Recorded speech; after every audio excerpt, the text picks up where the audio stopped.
Every time you shave your beard, it's like, is your dad gonna come pick you up after this?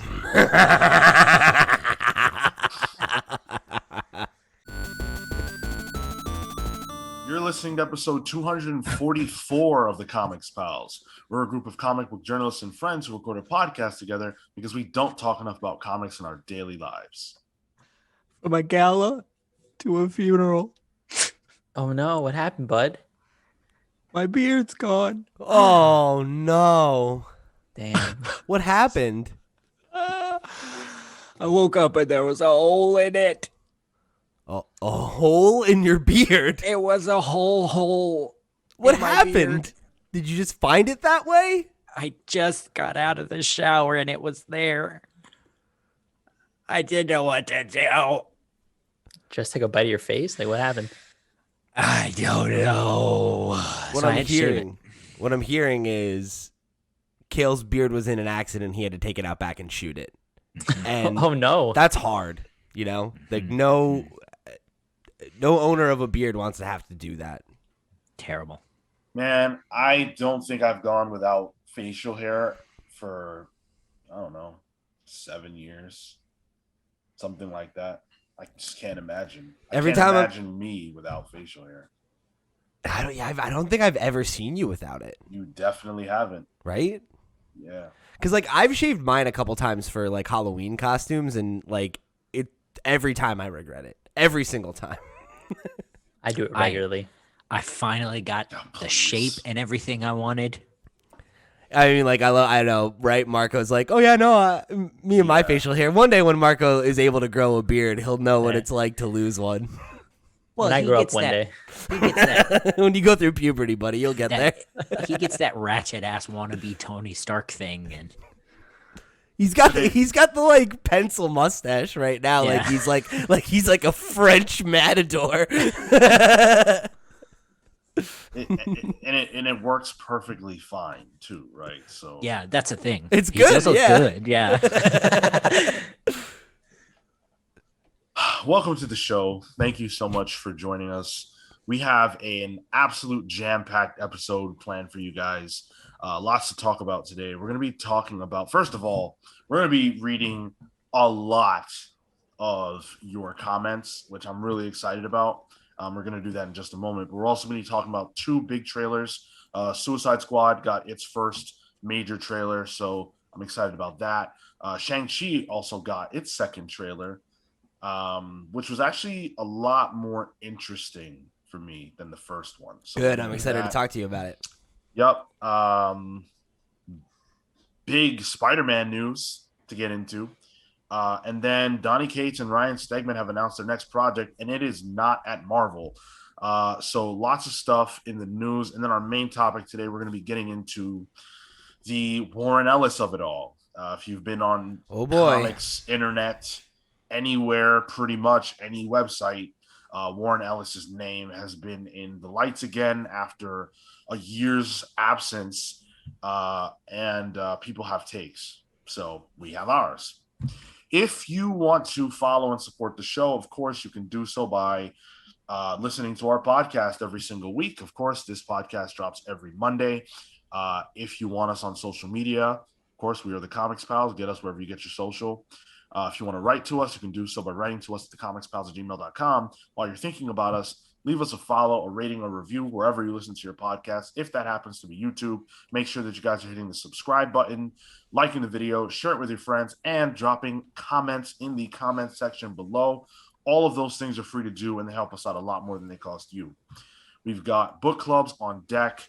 We have tons. I don't even know the number anymore, but we've got a lot. And then actually this Tuesday, our Multiversity book club is dropping. That, of course, by Grant Morrison and a whole host of tremendous artists. Grant, of course, one of the most blessed creators in the industry, always working with the best artists. And we had a great time speaking about that book. So check that out. And, of course, you can take the Comics Pals Challenge, where if you look at our book club list and you do not find a book that you like, write into the show. Let us know that you didn't find a book that you liked on the list. Tell us what book you would like us to do, and we will do a book club based on that. That's a guarantee.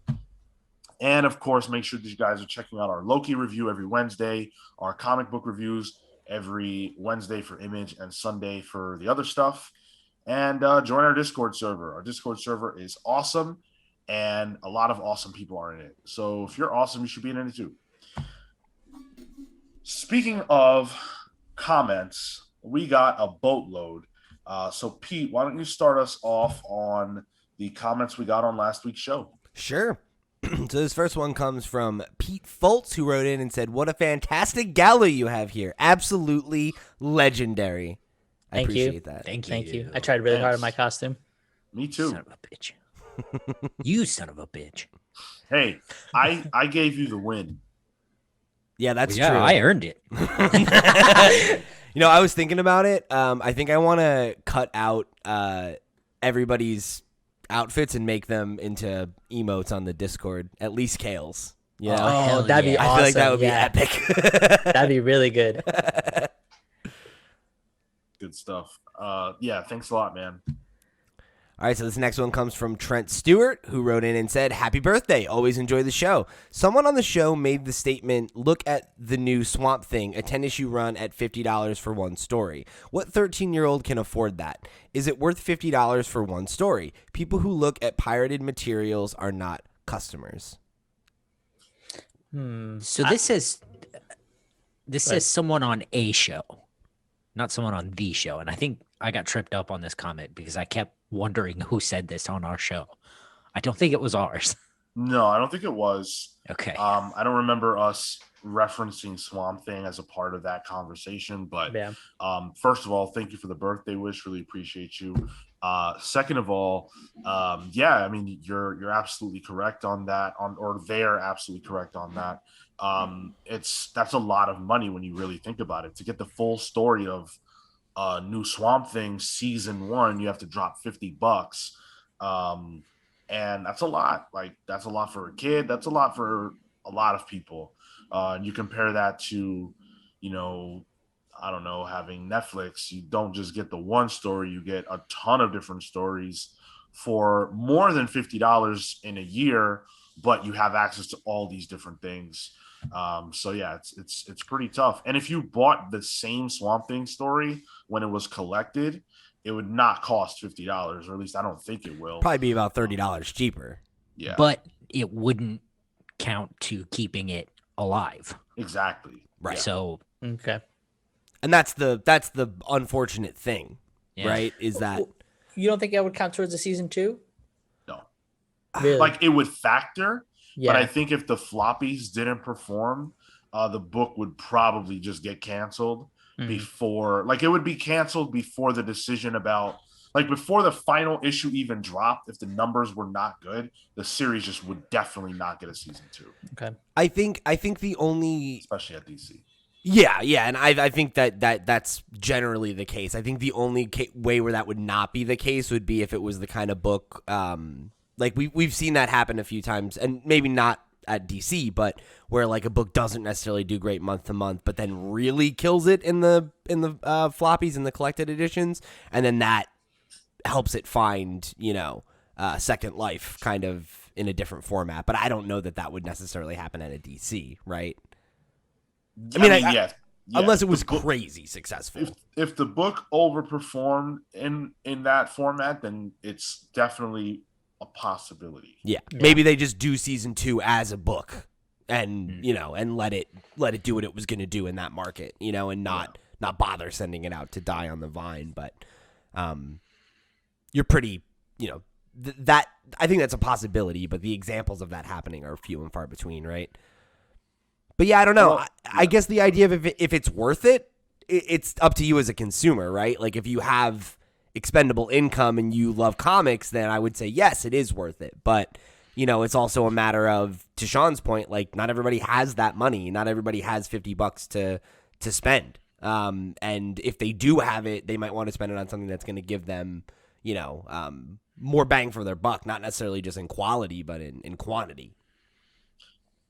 And that last line you left us with, people who look at pirated materials are not customers. I think that that's a good point. It's something that I was trying to get out there, not even to, shit on people who are arguing against piracy. It's just that that's the reality of it. It's not even really debatable. I just don't. I feel like people who pirate, we had the conversation. It's fine. Thank you for your comment. Yeah. Thanks for writing in. Appreciate it, Trent. I'm glad you enjoyed the show. Yes.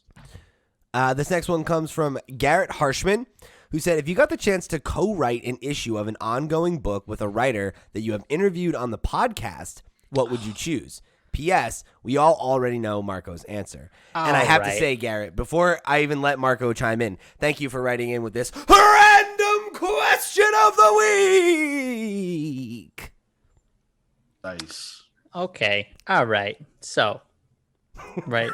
Co-write an issue. You know what? I get it. Marco's a Swamp Thing guy. He's going to give the Swamp Thing answer. I get it. But you know what? I've been known to surprise. In this instance, it's not very surprising. I'm going to co-write with Ron B and write Swamp Thing. But I've been known to surprise. And I want that to be known. Okay. Fair enough. Anybody hot out the gate with an answer like Marco? And as Pete was reading the question, I had an answer, but it's not someone we Interviewed. interviewed. Well, it's so got to it be. doesn't count.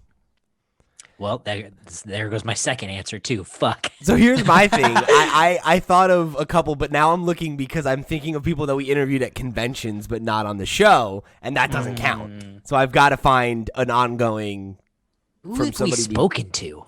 Al Ewing. That's got to be good. who wasn't on the show. Yeah. Ooh, yep. That was a side Not interview. yet. We've had Ugh, two different not yet. interviews, side interviews, but not on the show. Yeah. So You got one, Sabella Sean? would be cool to co-write with. That'd be cool. what would the character be? Well, we know it ain't gonna be a Marvel or DC.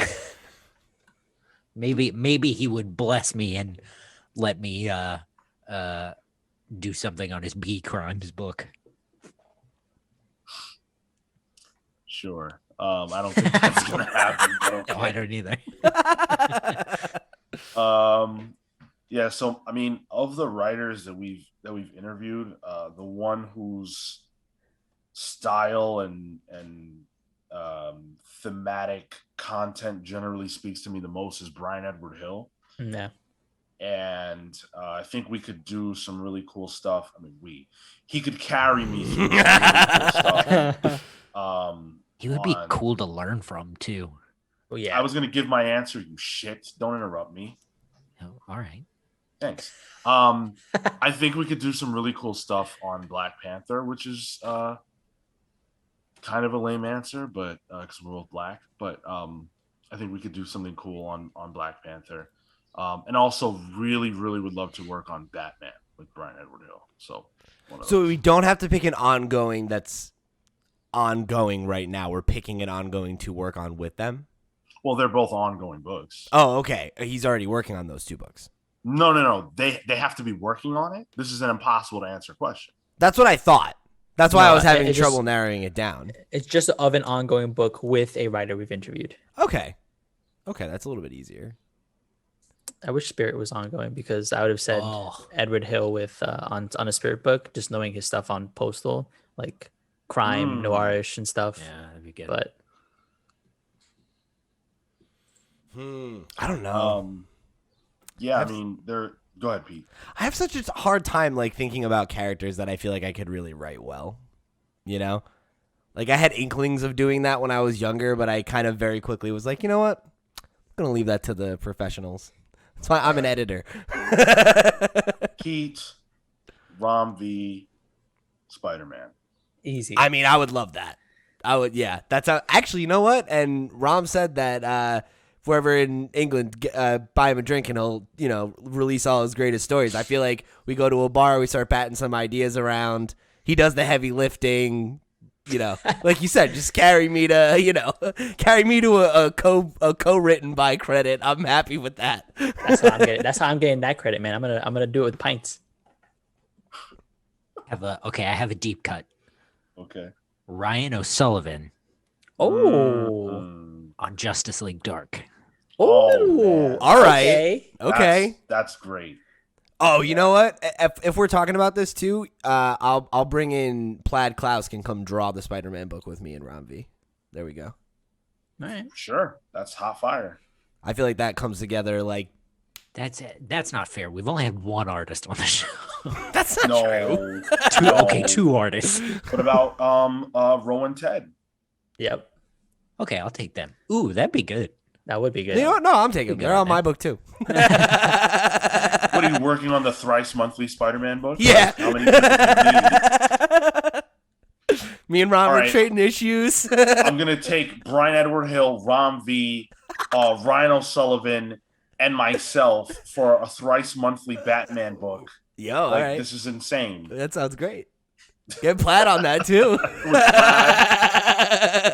With Plaid and Mike Perkins. Mike Perkins. Oh, yes. that'd be really good. That would be really good. Yeah. Oh, Yo, I feel like a Plaid on a Batman book would actually be really cool. I feel like him on anything would be really On cool. anything. Plaid's great. Let's keep it pushing. Thank you, Garrett Harshman, for writing in, and let's get to this next comment. All right, I gotta pull it back up. I was like doing some heavy research here. Okay, so this one comes from the comments over on our review of Loki episode 3. This one comes from definitely not Sean Soapbox, who said we should treat Sean like every day is his birthday. # Phil ain't got no eyes? ? So, first of all, definitely not Sean Soapbox. You are wonderful, I must say. And I really appreciate your words. And I agree with them. I think at least every Saturday, I should be treated that way. And you know, as Kale opens a beer? of It's a some White kind? Claw. It's a White Claw. Claws up, baby. Ain't no laws when you're drinking claws. Grip it and rip it, baby. Wow. So I wanna tell you something about this show that has changed, and I think it's due to you. I think I'm getting better treatment around these parts. So every single week, you guys write into the show, and you leave your awesome comments, and every single week, I compile them in the order that I'm comfortable with for the narrative and all that stuff. But the difference this week is that normally I would get just a screenshot of the comments, right? And this week I got, and Marco will put them up, or Pete will put them up. They'll screenshot the comments, leave them in a thread, and I have to retype what was typed to get them in here. This week the guys did the typing themselves, or they copy pasted from YouTube, which I noticed, which I appreciate. It's very nice of you to have started to do that after 5 years of getting comments. But make sure that you put the name of the commenter in the freaking comment so I don't have to go find their name. Thanks. It's in the screenshot. Make sure you put the name of the commenter in the comments so that I don't have to go find the name of them. Thanks. You don't have Don't to do find it. It's in Don't the ever do it. screenshot. I It's shouldn't in have the to type it screenshot. out. I shouldn't have to type it. So if it's in the screenshot, then Pete should just read from the screenshot, right? So let's make Pete's life harder. You can't I'm down with type Garrett Harshman. I am the unsung hero of the comics Oh, house. here And we it's fucking people like definitely not Claws up, boys. Sean Soapbox that understand that. And you know what? I think that you guys should be embarrassed that you don't know who definitely not Sean Soapbox is. How Oh, about that? here we go. I'm getting Here put we on go. blast, This is why like- I'm not interested anymore. He thinks he's got some great big secret that's going to change the face of the pals forever. Frankly, I hope it does. Okay. I hope it does. Okay. Pete, did you say you're getting put on blast? I feel like we're all getting put on blast, but I feel like I feel like Kale and Marco deserve it. I'm just trying to sit here and read the comments. I'm just trying to do my job. I said it would be unfortunate if you had to read the comments That's from true. the screenshot. I didn't say anything bad about you. However, I am not the people who write into this podcast, and so a little bit down the road, you are going to. Be I'm blast. getting some lashes on this one. That's fine. I deserve it. Thanks, Garrett, and definitely not Sean Soapbox for writing in. Appreciate you. All right, this next one is also on Loki, and this comes from Harris, who wrote in and said, I did try to get Sean to watch This Is True. Sean, I legit could curate, this is talking about Doctor Who. I legit could curate episodes for you to watch to keep any lulls. I do agree with Kale, Doctor Who has supremely superior acting, except for the Whittaker run, except for 3 episodes there. Whittaker, sorry. This is the part of the show where I pronounce someone's name wrong. However, Loki looks a lot better overall. Some Doctor Who arcs completely blow this show's out of the. I'm sorry, I'm reading this horribly. Completely blows this show out of the water. Thanks, Harris. So good. Yes, go ahead. No, go ahead. It was Harris who did get me to watch Doctor Who. It was like we literally just watched like the first 3 episodes or something, and they sucked. Like I don't know how else to put it. They were just bad. It was like these mannequins were moving around. Oh yeah, that was just brutal. Well, yeah, I mean that's old Doctor Who. Like that's No, even as recent as that is. Like that's the first episode of the revival, which was like 2005, 7 something. But that, like, with the BBC's budget, like they didn't know that it was gonna hit, so they filmed it like a Tom Baker season 4 from 1981. I definitely got the impression that wasn't the best the series had to offer. Yeah. Especially because we watched like I don't know, there was some special that they did. It was like a mini movie, and that was better. But my opinion about Doctor Who has always been colored by those shit episodes that I've watched. So not the best choices, Harris. But I agree with the point that you're making, which I did think Kale, hopefully you'll just admit it now. Kale was making the argument that Doctor Who looks better than Loki, and I just can't believe that. Like, the show could be tremendous. I'm not saying it's not good, but it can't look better than Loki. My overall point was the green screen in that episode looked terrible. With Doctor Who being the primary example of something that does it and does it better. Okay. And I'll stand by that because, man, that was bad. Okay. So Harris actually wrote in on the Discord as well with a comment on Loki, with an actual comment about Loki. And he said, 1000% agree with at Sean Soapbox with his leading into a Secret Wars type of deal or just a lead in for Doctor Strange Multiverse of Madness. I feel fairly sure that at the end of this is the full introduction to the multiverse. A big question here. Who do you think Owen Wilson's Mobius was before the TVA?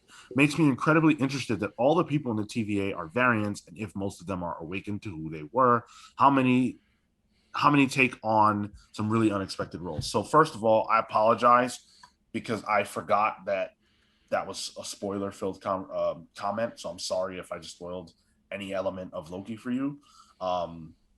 But yeah, I don't know who he was. I don't have any type of theory as far as who he was.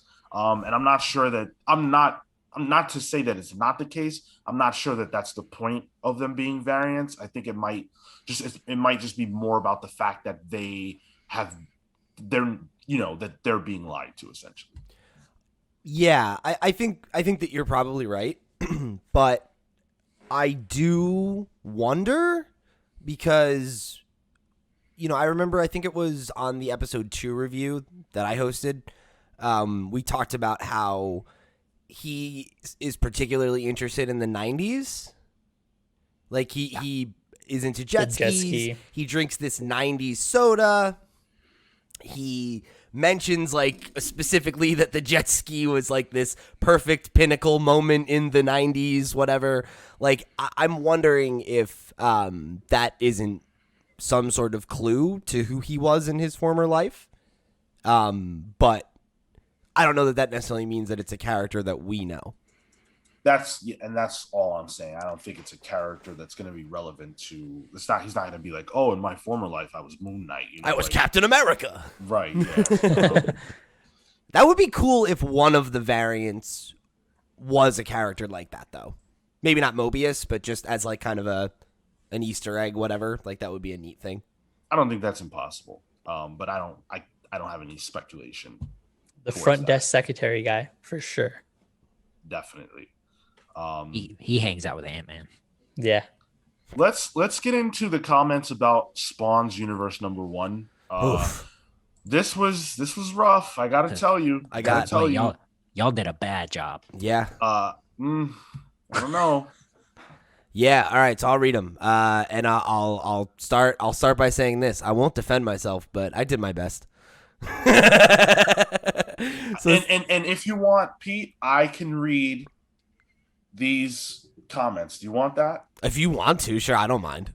Just make sure when you do it, you know that you're appropriately aggressive about it. You take the hit. Oh. Well, all right. Well, okay. I'll read. You want me to, I'll do some stage acting. Okay. Zoloft Warrior. He said, I'm here to inform people this comic was ass awful. Like awful. I thought that was pretty funny. That is funny. I don't agree. No. JW said, but thank you for writing in. JW said, you guys talked about how it was like a 90s comic. Remember back then when you read a comic and you didn't know the character, you had to wait for the comic to clarify it later. It has to build the story. This book was written in such a way that if you already know Spawn, you get the little callbacks. If you haven't read Spawn at all, ever, then you'll get to experience it as a new story. Just don't do the legwork and let the comic explain itself.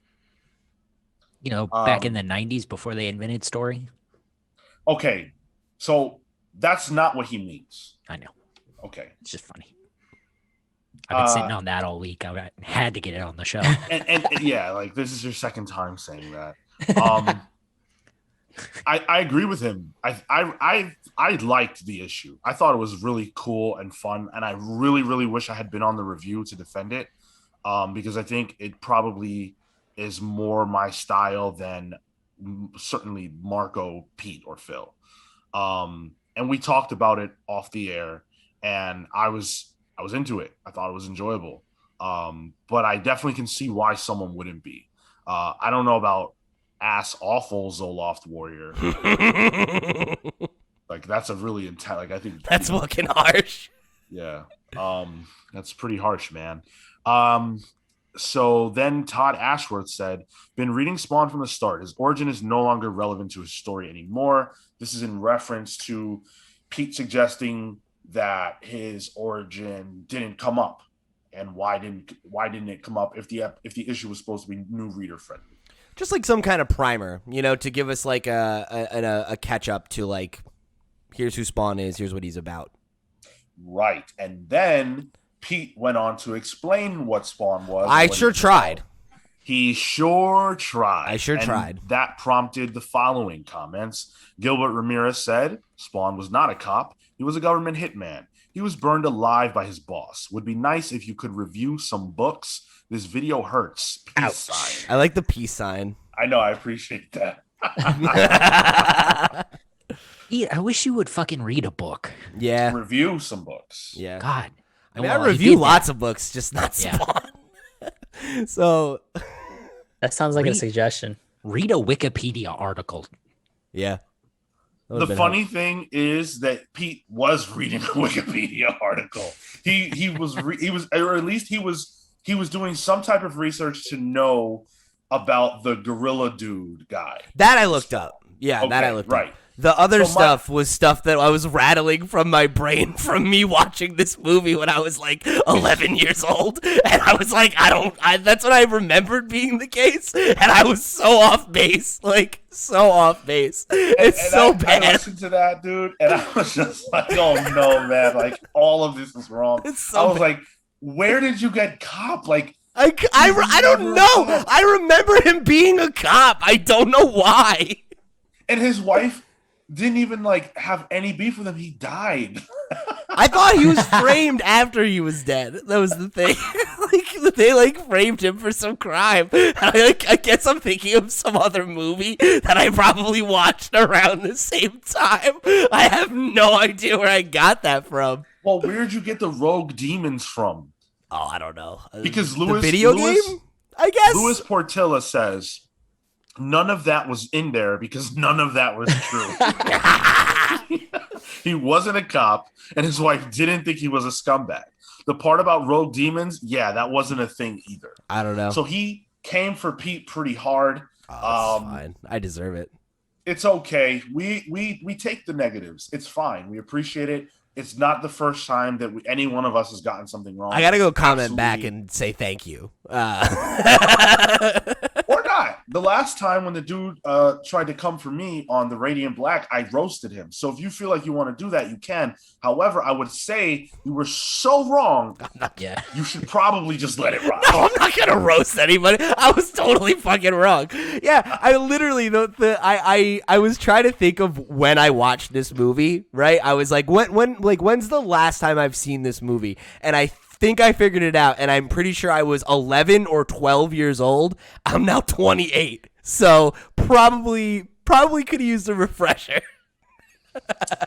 Fair enough, man. And don't piss off Spawn fans because we got 5 dislikes on this video, which is high for us. Spawn, the Spawn fans are sure legion. did. Oh, They shit. came for you, dude. They're mad. They came for us. We needed these comments, and you guys dropped the fucking ball. Don't worry, we got Gunslinger Spawn and we got a Lady Spawn. Love it. I bought the Gunslinger cover because he looks awesome. See, I got their origins right because they gave them to me in the book. Who's really at fault here, Todd McFarlane? You.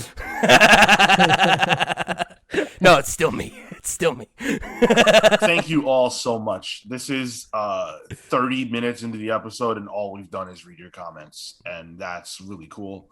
I don't know how many people who read or listen to our reviews for the books and shows also listen to the main show, but this is where we always respond to comments. So if you write in and you're wondering if we're going to refer to what you said, it will always be on this podcast. So thank you very much for that. Let's get into the pals pools. We'll start with Pete. Pete doesn't necessarily know his Spawn, but he does know his Beta Ray Bill. So why don't you speak about Beta Ray Bill? I don't know. I wouldn't give him that much. Oh, I was going to say. Okay. Spawn 310. Let's go. He knows his Daniel Warren Johnson 2021 Beta Ray Bill. I know that Beta Ray Bill. I don't know. I read all that three of them. performance. I read all 3, man. Come on. Look, I'm not saying you don't know it. I'm just saying I wouldn't say it so confidently.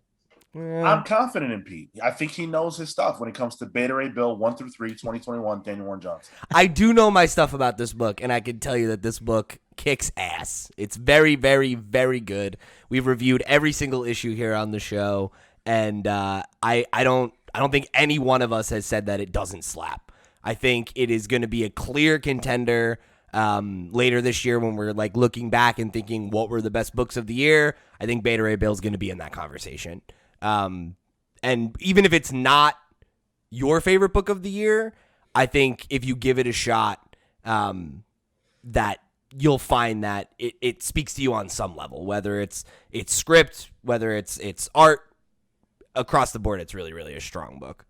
And I think everybody should be buying it. How about Made in Korea #2? Yeah, so we reviewed that as well. It's another one of our image reviews, which drop every Wednesday. We had Jeremy Holt, the writer of the show, on for an interview 3 weeks ago. Been a bit, but go check those out if you haven't. We really enjoyed issue #1, and we actually have our review of issue #2 dropping this Wednesday. So I can't exactly say that I'm excited for it because I've already checked it out. So if you want to hear our thoughts, go tune into our review. Marco chose Kanto and the City of Giants #3. That sounds fun. What is this? So Kanto is an indie book published by IDW, I think, and I saw it like I don't know a few years back, just randomly, and it's sort of grown its own kind of following and spun out into multiple kind of series. And I finally decided to take the dive with this most recent run. and this one follows Kanto, and Kanto's like a little metal knight that his peoples no longer have organic parts. Seemingly they don't have like a heart, and everything's based off of like technology and like a clock that ticks them. And he's on a mission to save his peoples from this evil force, and he needs to align himself with giants. But in order to do that, they need something from him, and adventures ensue. It's been pretty fun. The art's really on point, and it's a quippy book, so there's a lot of back and forth between characters, and it's a really fun time. I've been enjoying it, and I think I'm gonna go back and read some of the original stuff as well from this. Who's the creative team? Do you know? I don't actually. David M. Boer is the author. Sebastian Perez is the artist, and Drew Zucker is credited as the creator. And Drew Zucker, I believe, did The House, which I picked up, which had Philip Sivvy's art like early on. It's like one of his earlier books, which I picked up. Oh yeah, and we've read that. Yeah, it's pretty good. Yeah, so I would recommend it. Yeah, he did the art on the 7-issue like horror miniseries called The House. It's pretty good. It looks like Drew Zucker was the artist on the original volume. Okay. So Cool. Kale chose Power Rangers Unlimited Edge of Darkness. So this is a new miniseries following the Phantom Ranger, who is he'd be probably a 7th Ranger on Turbo and in space. He just kind of shows up. Nobody knows who he is.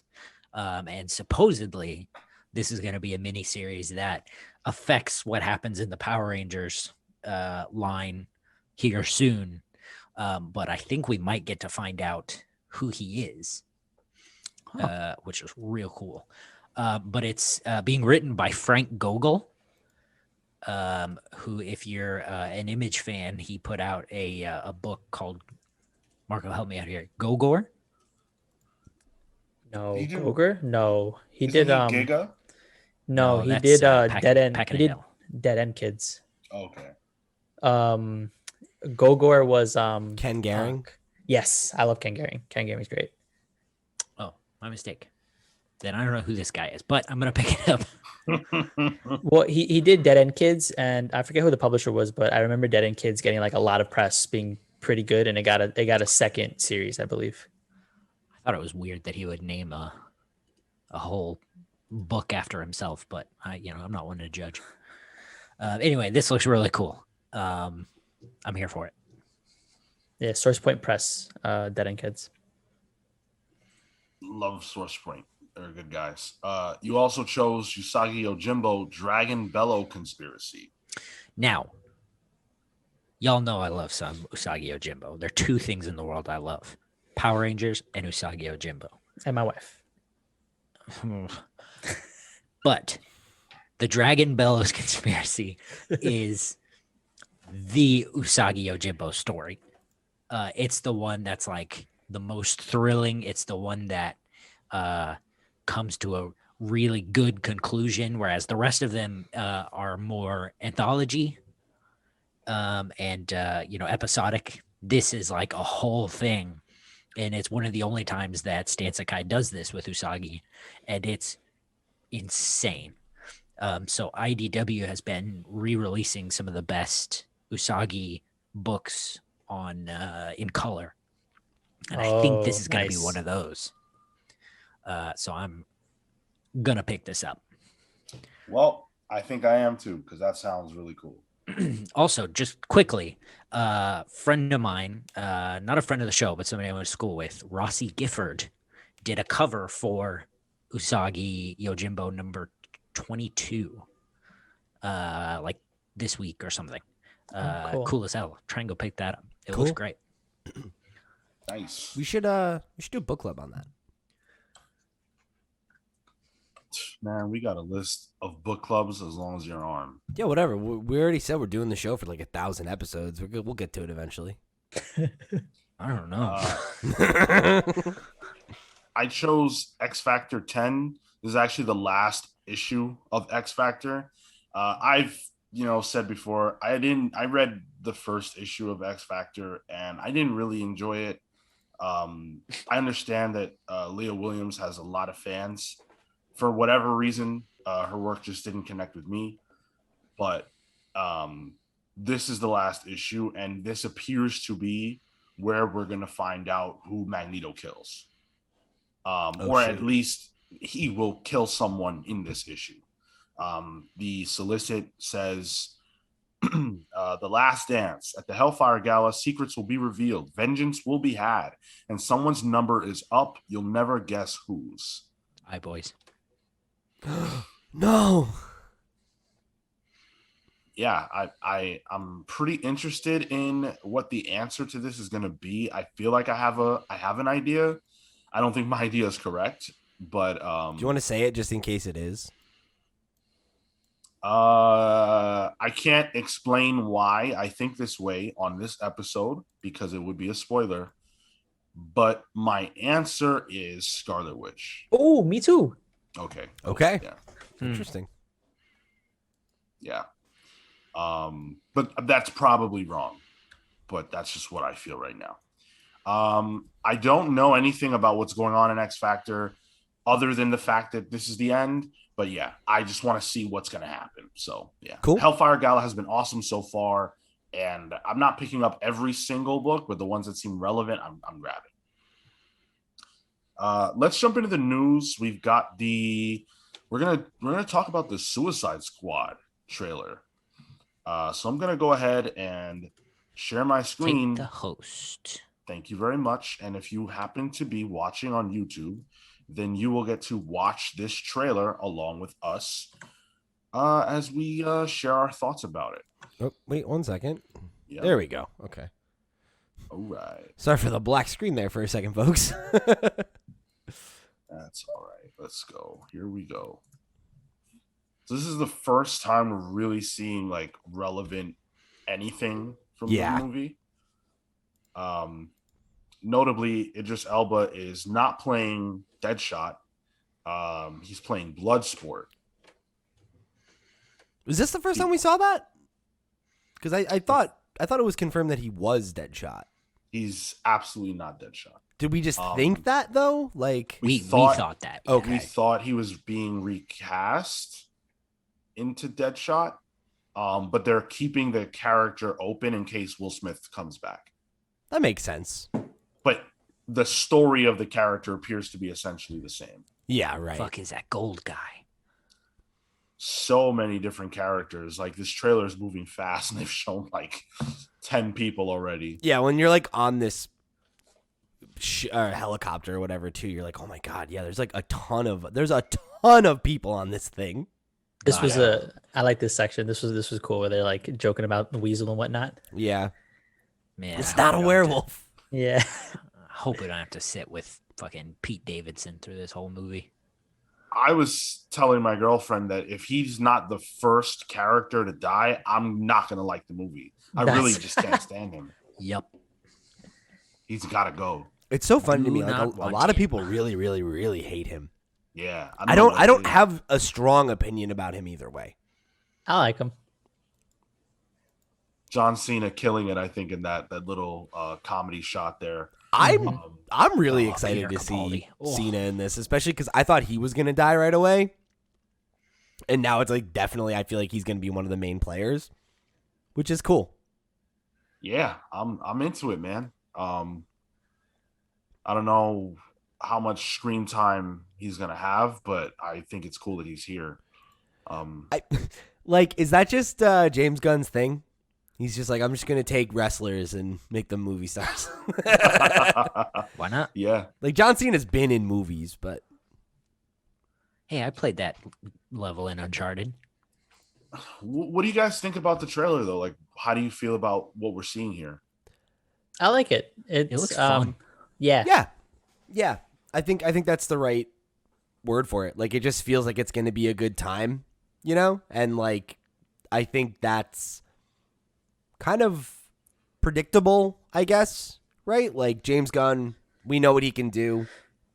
We've seen him do the, fun buddy, type movie before, and like the idea of this, being similar to that, but with characters that have more edge and maybe don't like each other that much, don't get along that well.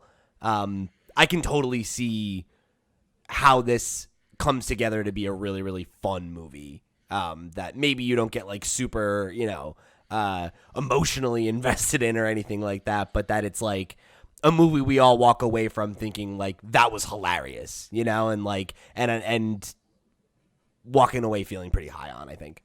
Yeah, I'm very excited to see how these characters interact. Like Abner Krill, the polka dot man, like he looks wild. Like he's gonna be super buggy and stuff. He looks like he's gonna be crazy. Yeah, yeah, and I'm excited to see these actors portray these like out there characters, because I think it's gonna be pretty funny. Like, like we're back to the scene with John Cena, right, where he's just like cracking a joke, and I feel like he fits that mold very well.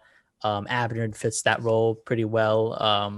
I think it's gonna be a fun movie. I think like specifically like John Cena's delivery of that was really funny to me, because like what he says is like kind of like it's a very like it's a bathroom humor type joke, but like the fact that he's like so serious, he's like do you think that could that mean anything? It's just like no.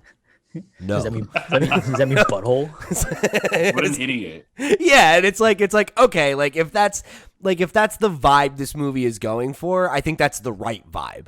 Like you let Idris Elba be, the like intense character, and like obviously he's like, everybody like loves him. He's super like hot. He looks fucking cut and everything. And everybody else is just like it's mostly comedians. And then John Cena being fucking clowns. And obviously, we know what to expect from this version of Harley Quinn, and people really love that character. So it feels like a good recipe for success. I'm excited to see Harley Quinn again. I kind of, when she comes up, I was like, oh, I missed her. I really, even like in the original Suicide Squad, which was like not a good movie. I've always thought that. I'm sorry, what's her name? Margot Robbie. Margot Robbie. I feel like she really has kind of locked in with that character. Mm-hmm. I think she hits the right note for me. Did you guys know Sylvester Stallone is going to be King Shark? Yeah. Oh, really? Yeah. Holy shit. How fucking funny is that? Doesn't he have his own superhero movie coming out soon or something? Does he? I don't know about that. That seems crazy. He's old as fuck. In the Harley Quinn show, I think it's Ron Funches. And I was kind of hoping they kept that. But Sylvester Stallone, I'll show up for. I think the fact that they're playing him off as like the slow dopey guy makes it really funny that it's Sylvester Stallone's doing the voice. Yeah, Stallone has a upcoming superhero movie, Samaritan, an unrelated, totally new project. Huh?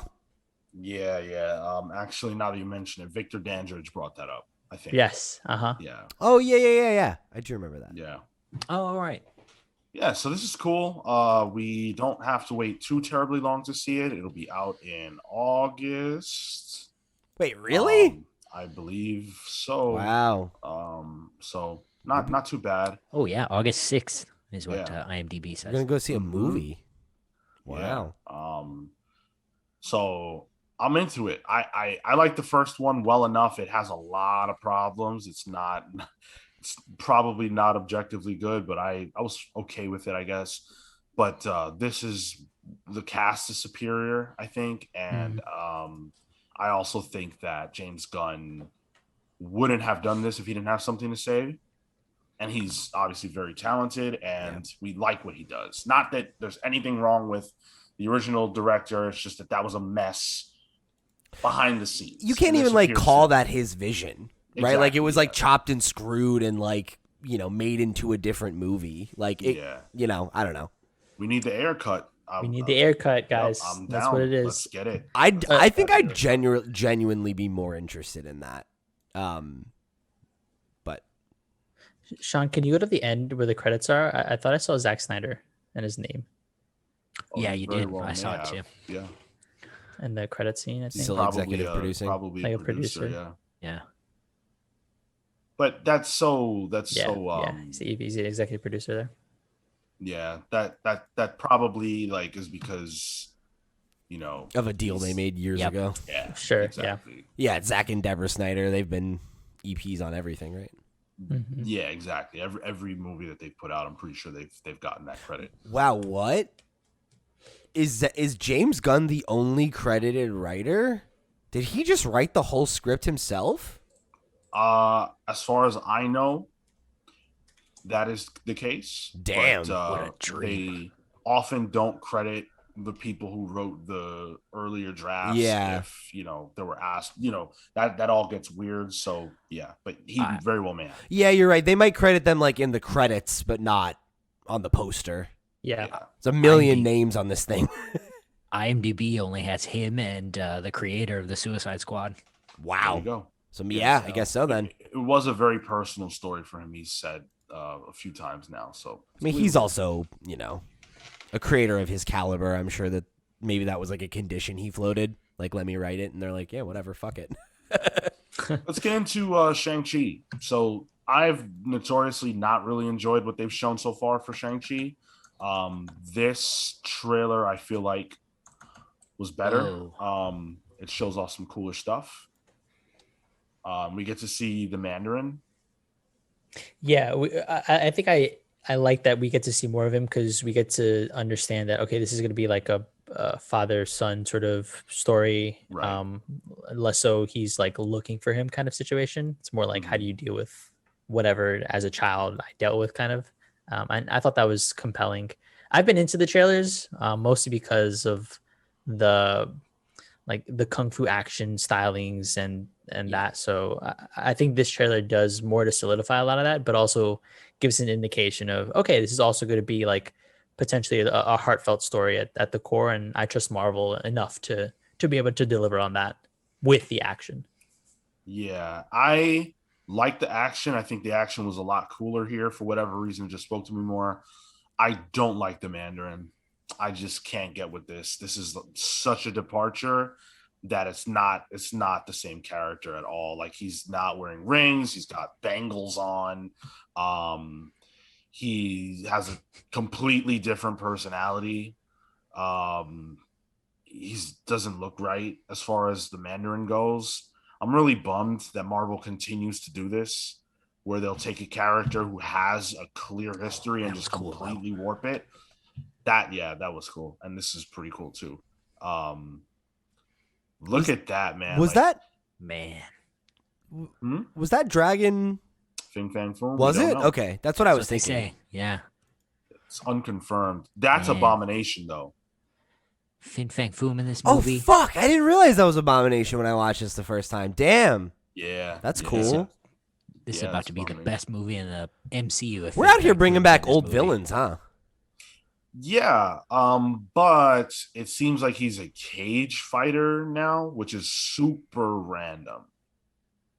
I'm not sure how I feel about that. But I feel like that's like a classic, like, this character has been on ice for a long time. Where has he been? He's been out fighting in cage fights, like just scraping by or whatever. Like, it is weird for sure, but like, I'm like, whatever. That's kind of cool.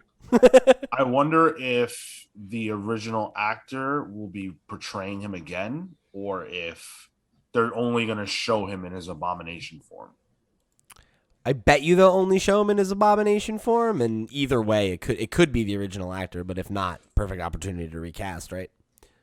And then how strange is it that Shang-Chi's going to probably like beat the Abomination in a fight, whereas that was the main villain for the Hulk in his first outing? Hulk's a bitch. All right.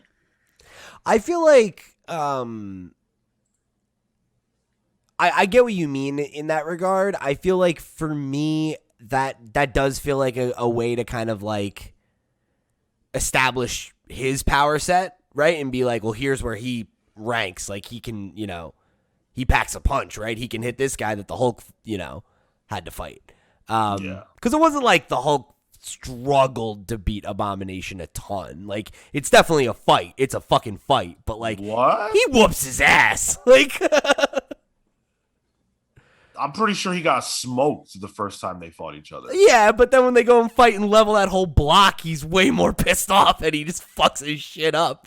But don't get me wrong. He puts in the work. I don't think Shang-Chi's going to just, clown him out. Do you?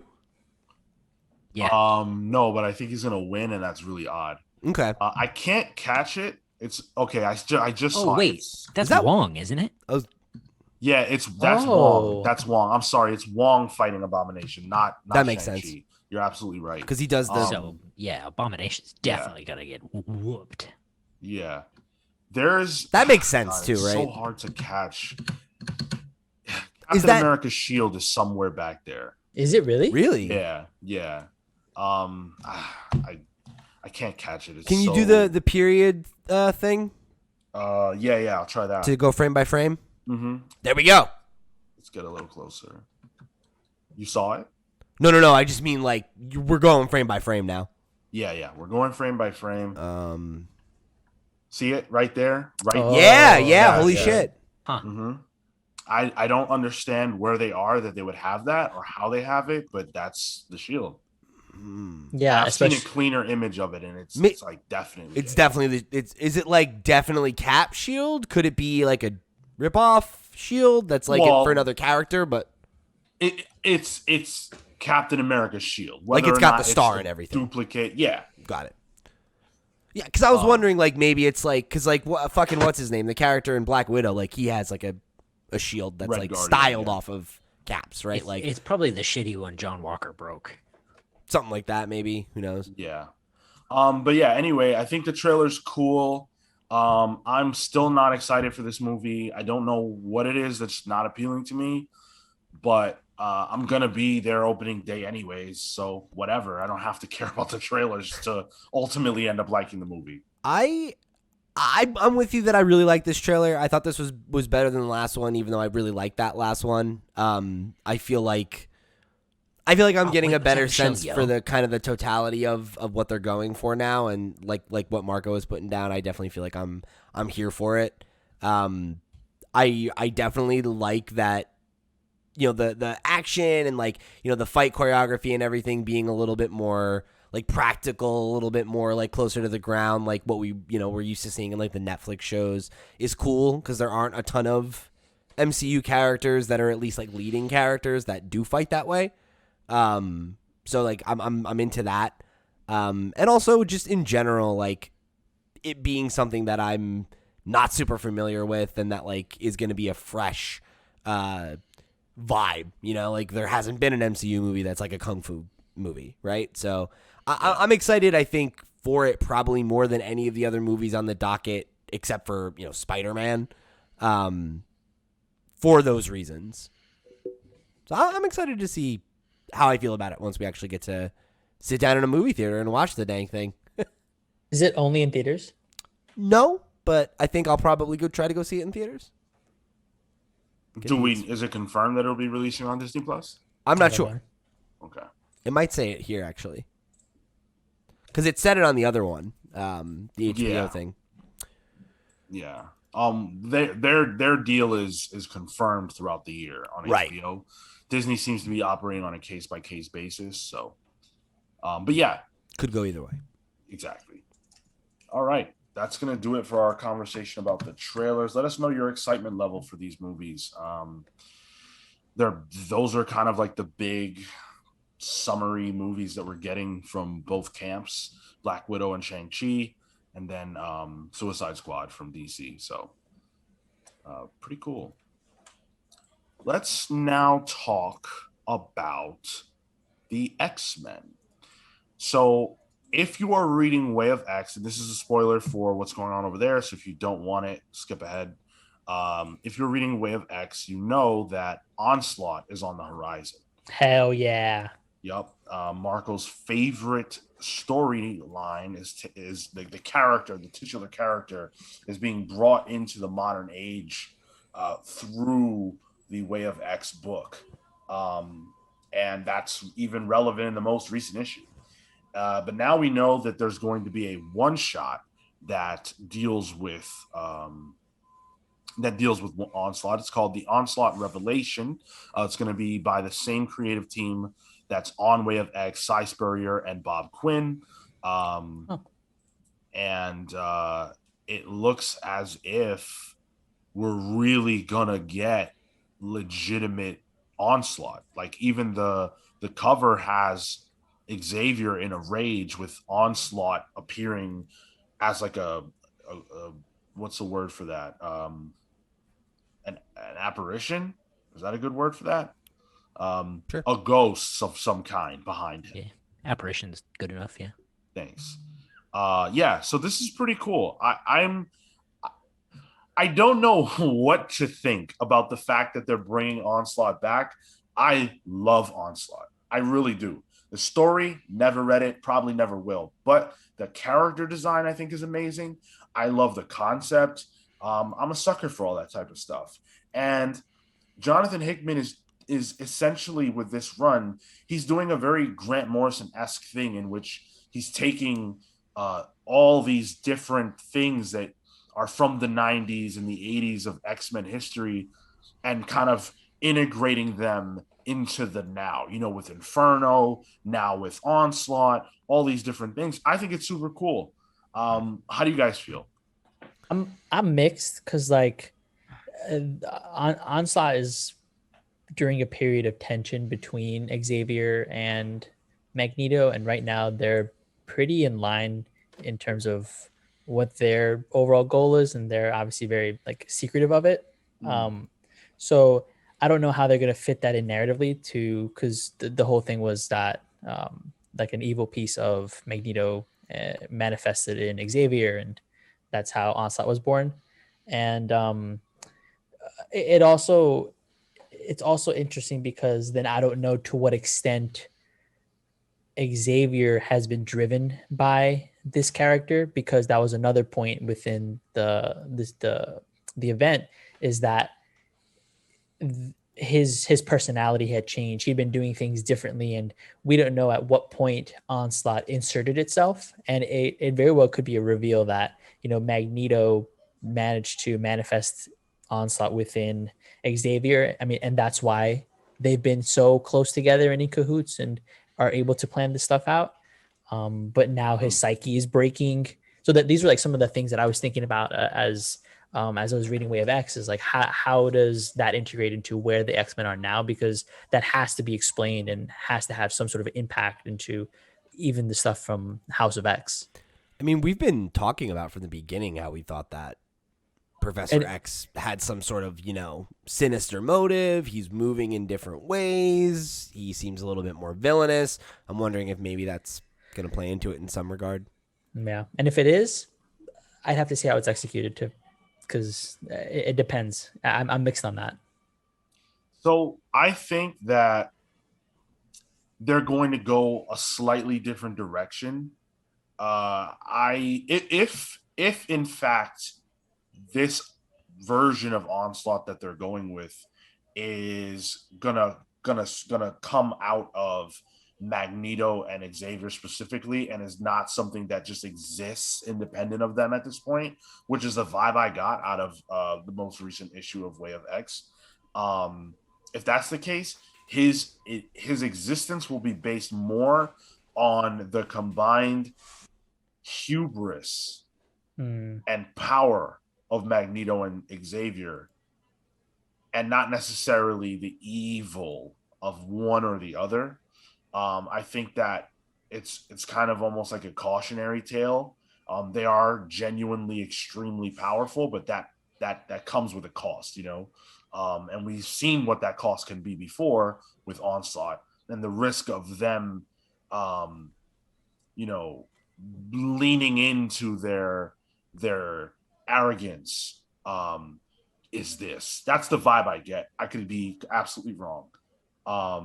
I would not necessarily like to see them just be bad, though. I think that would be a little bit of a yeah. I think what you're saying makes a lot of sense to me. Like, that sounds like a good theory. That feels like it plays into what has been happening and not in a hand wavy kind of way of like, oh, they're just bad, and like, you know, everything they've been doing is bad. You know, I just Right. I don't think that's what this era is about, and I More don't think that. complicated.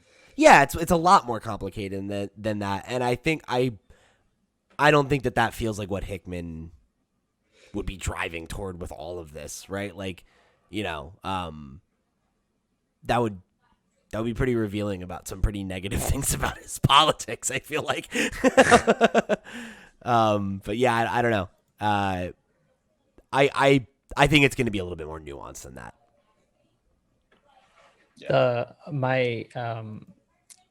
And my last thought on this is that in the original run, in the event, Onslaught went after Franklin Richards, and Franklin Richards has technically been is not technically a mutant anymore, and I wonder if that was in effect a way to save. Maybe there's some foreshadowing there, right, from the creative teams where he's not on Onslaught's radar anymore, and because he's no longer a mutant, he's no longer relevant to the cause per se. So I wonder if there's some connective tissue there. We'll have to see, but I just thought it was interesting that he gets depowered pretty early on, or no longer classified as a mutant, and now we have Onslaught, and that was Franklin Richards was a big part of that. Well, Marco, as you know, the dream is dead. The dream is dead, man, and you know what? It could be. I gotta say, I think it's really funny how you only read Onslaught because of like a bit from us playing Smash that one time, but like it now actually is really coming in handy in our critical analysis of what's going on in the X-Men right now. Like it's truly paying off your hundreds of dollars of investment in reading this very obscure event.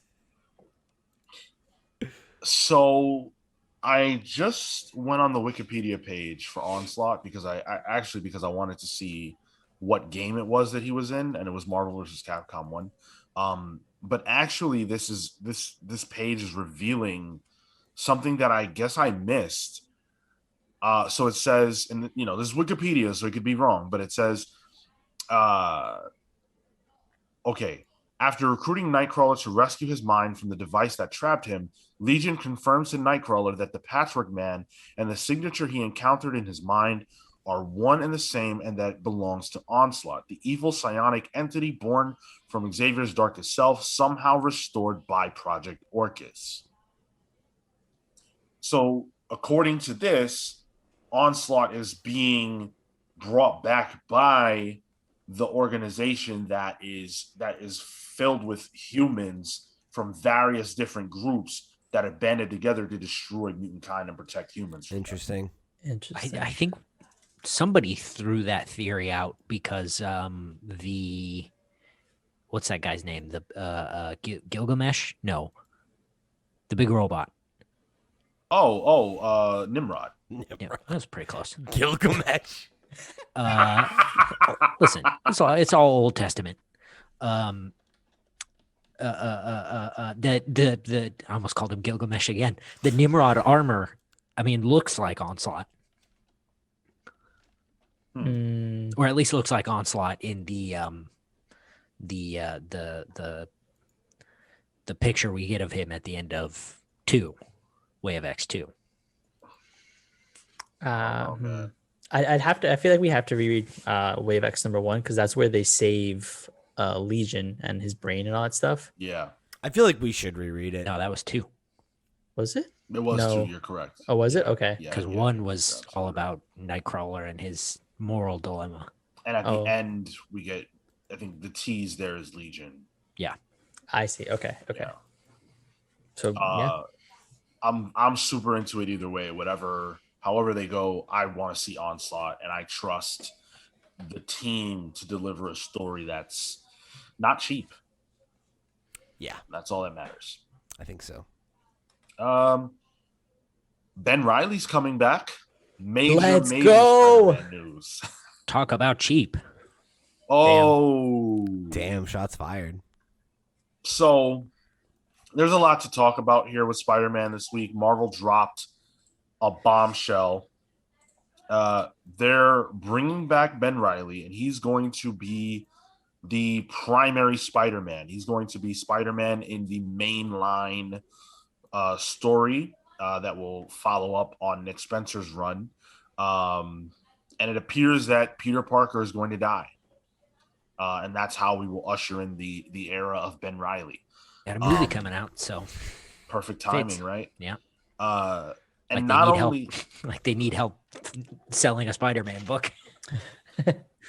Not only are they doing away with Peter Parker to bring back Ben Reilly into the fold, they're actually going to be bringing in a squad of writers to tackle this thrice monthly. Yikes! Title. That's 3 times a month. Yes. So Kelly Thompson, 1, Saladin Ahmed, 2, Cody Ziegler, 3, Patrick Gleason, 4, and Zeb Wells. But that's 5 writers, Sean.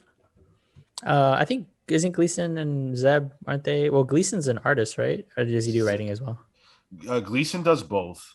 Okay. Zeb, I'm pretty confident is a writer because he Yeah. wrote. Cody Ziegler, I'm not familiar with. He's the only one I'm not. Yeah.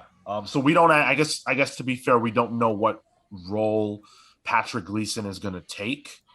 For this story. And I don't know what Ziegler does. So it's very possible that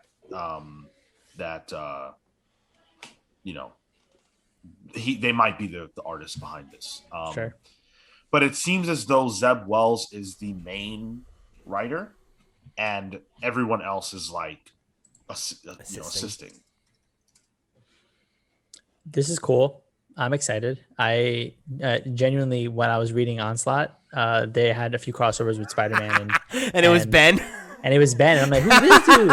Wow, why is he like really... why is he up in Harlem? What's going on here? Like, I was so confused, and I dug him. Marco. Dude, I dug him. I was like, damn, give me more Ben Reilly. Man, you need to lose at something so we can get you to read the whole Clone Saga. It'll change your tune. Marco keeps teetering on challenging me again. Marco will go to bat for the Clone Saga. You watch. Oh, I fucking know he will. He's crazy. He'll do it. But I want him to read it. Yeah. He can go to bat for whatever the fuck he wants. I want him to go through it. Just want to point out, we know that Cody Ziegler is a writer. Okay. He wrote for the Disney Plus, the new She-Hulk show, and he also did some Rick and Morty stuff. So everyone is a writer. They have not actually announced any artists at all. Well, Gleason, really I'm a fan, so you got me in on that one as well. Yeah, and Saladin Ahmed, Kelly Thompson, these are very talented creators behind the book. First of all, I have no interest in the death of Spider-Man. Again, yep. Taking Spider-Man off the board just doesn't feel correct to me. I really have a tough time with that one. There's certain characters you can do that with, and it's like, okay, fine, like characters die, whatever.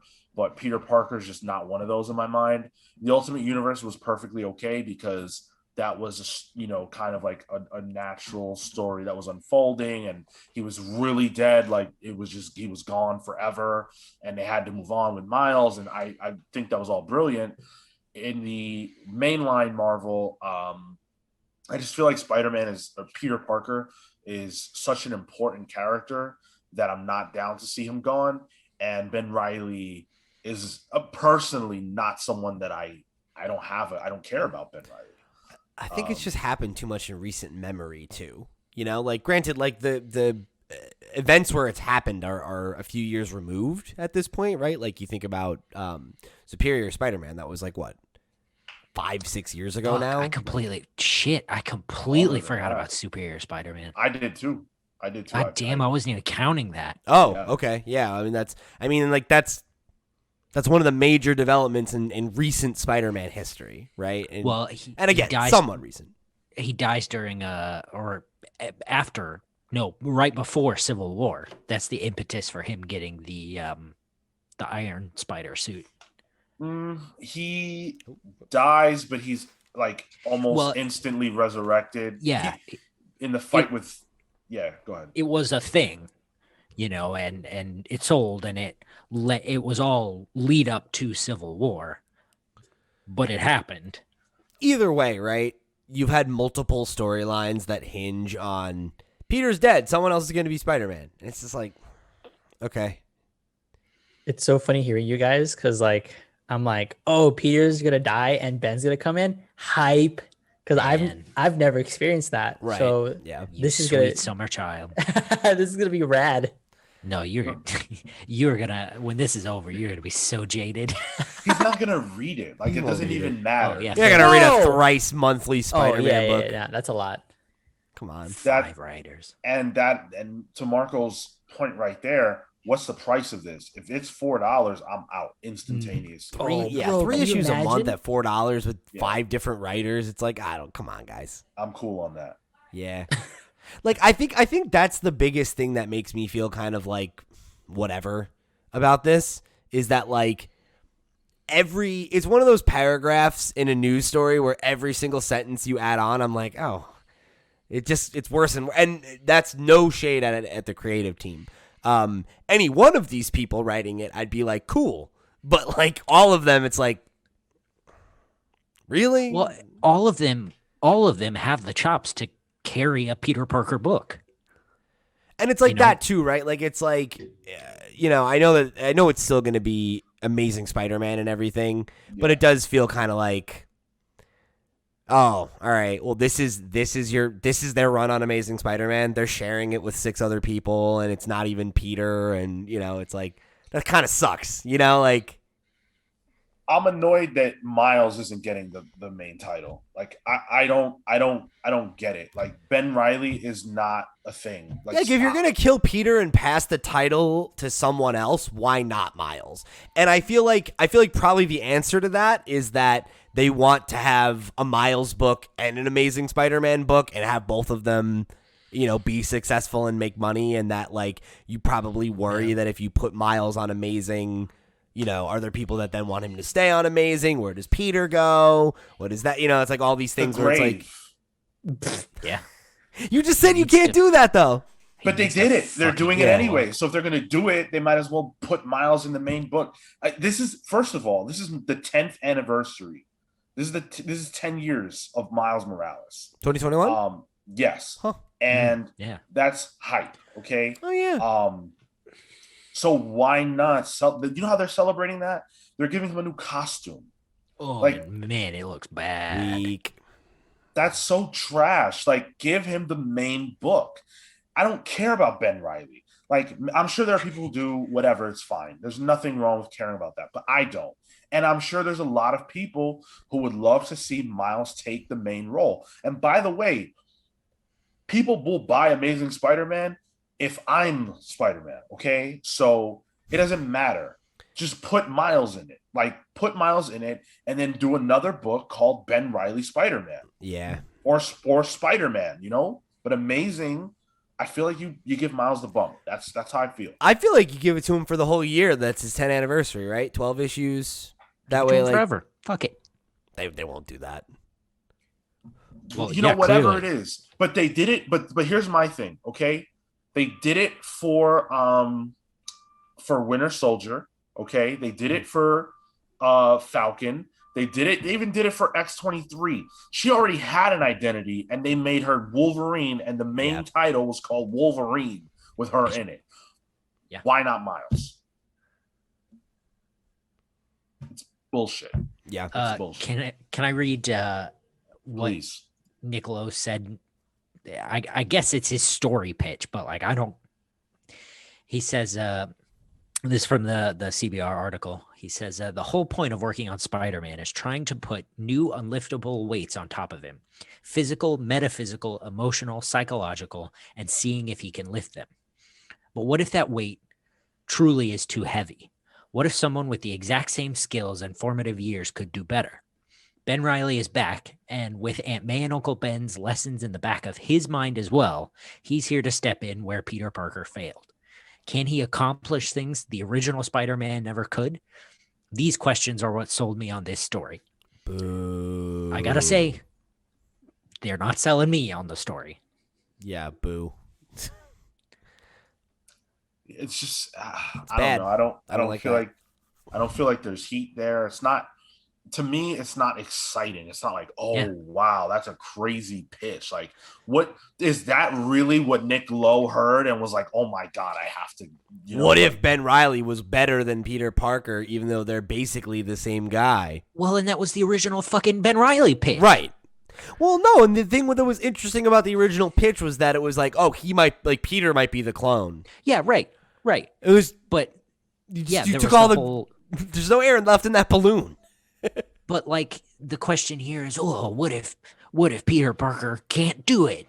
Can Ben Reilly? Well, yeah, probably. Like you still got the guy in the pajamas doing it. Like, Or no. And neither of those are particularly compelling answers. and then Peter comes back, and what was all this for? Exactly. Man, my face looks weird. I can't get over this. One thing I will say is that the new costume they got for Ben, it's pretty cool. It's all right. Yeah, it's all right. Ben Reilly hype. Kind of reminds me of the one from the video game.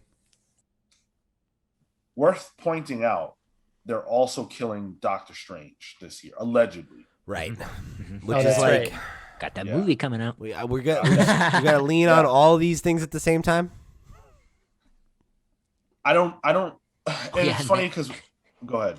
They're gonna be in the movie together too. So that, Yeah. yo, if your theory is correct, fucking Wanda's going too. She's gonna be in Multiverse of God. Madness. They Yes. killing all these motherfuckers because of movies. The only thing that makes me feel like I'm wrong for sure is that the Darkhold book is coming out and she's in that. So that makes me feel like, okay, she's not going to die right now if she's also in the Darkhold book. But yeah, I don't know. Just lots of murder going on at Marvel. And notoriously, DC killed off Batman and The Dark Knight was coming out. Batman RIP ran the same summer that Why is this Dark a Knight thing? Sales. But okay, sure.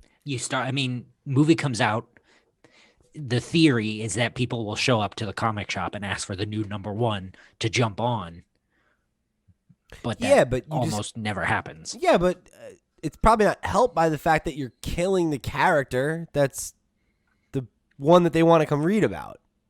Like, if I'm like, I just watched Batman and I really like it, and then I go and Bruce Wayne is not Batman, it's like, that doesn't feel like the right pipeline to get people to read the book, you know what I mean? To be fair, Batman RIP was insanely successful. Shows what I know. Let's talk about the new title that Ryan Stegman and Donny Cates are going to be working on. So, Stegman's got a podcast. It's called Stegman and Friends, and it airs on YouTube. Oh yeah. Yeah, and they took to this podcast to announce a new imprint, a new publisher called Kids Love Chains, which is reference. Yeah, it's a reference to Crossover? What's this guy's name? No, well, yes, but crossover itself is a reference to something that Todd McFarlane said one time, where he was asked like, "Why so many chains?" And then he said, "Oh, kids love chains." Right. So yeah, and if you recall Venom 200, the new Venom has like all these chains on his body and stuff. So that's what that is. And the new title is Vanish. And we don't know a ton about it. It's got some cool covers. There's some type of superhero team involved. And Donny Cates talked a little bit about it, and he said that the images are showing, and I quote now, a team of superheroes of some fashion. That guy appears to have the Image logo upside down on his shirt, an upside down cross, but they look like good guys, which is weird because the other guys look like a bad guy. It's influenced by a bunch of Spawn comics, Wildcats, and a huge tome of Akira, whatever. And that they were asking themselves one question we kept in mind the entire time: what could we do in Vanish that Marvel would never allow? So I thought that was pretty interesting. We talked about Ryan Stegman's next project just last week and what it would be. And I suggested that we would learn about it within the next month or two, whatever he was going to do. I thought it was going to be a Marvel project. It's not. And this is bad. Not the book is bad. This is bad for Marvel because Stegman, in my opinion, is one of the hottest artists in the industry. And the fact that his next project, coming off of the insanely successful Venom, is not at Marvel is really rough for them. I think it's rough that they're losing him. He's not going to be able to work on anything Marvel or anything for some time because artists can't really do more than one book. So that's it. He's off the table. And there's also a really good chance, right, that like if this book comes out and is successful, and finds, an audience, that like he never comes back. It's possible. Like a lot of creators make that jump from contract work once they're able to do their own creator-owned thing because, I mean, A, it's more creatively fulfilling most of the time, right? But also, if it hits, you could become a millionaire, right? Like, like you could have a huge increase in your status as a creator, And the thing that really stuck out to me here is, again, that phrase, we wanted to do the things that Marvel would never allow. Yep. I don't know if that's like a dig at what went on at Marvel during their time on Venom, but the fact that he's specifically saying that is a little weird to me. Donny Cates is going on to continue to work for Marvel, but again, he's a writer. He can do multiple things at once. So I'm into it. I really like both of these creators. I will definitely be picking up this book, even if it feels very derivative. For me, like if I want to read Spawn, I'm gonna read it. If I want to read Venom, I'm gonna read that. This feels like it's derivative of those things, and Spawn is derivative of Venom. So it's just like this long chain of imitation. And hey, it could be great. I'm definitely gonna buy it. So we'll see. Yeah, I think in general, whether or not like the premise specifically appeals to me, I think it's more that like I just like to see creators of their status and like their caliber making the jump to more and more creator-owned stuff, just because it speaks to there being room in the industry for more than just the big two, and like it often means better.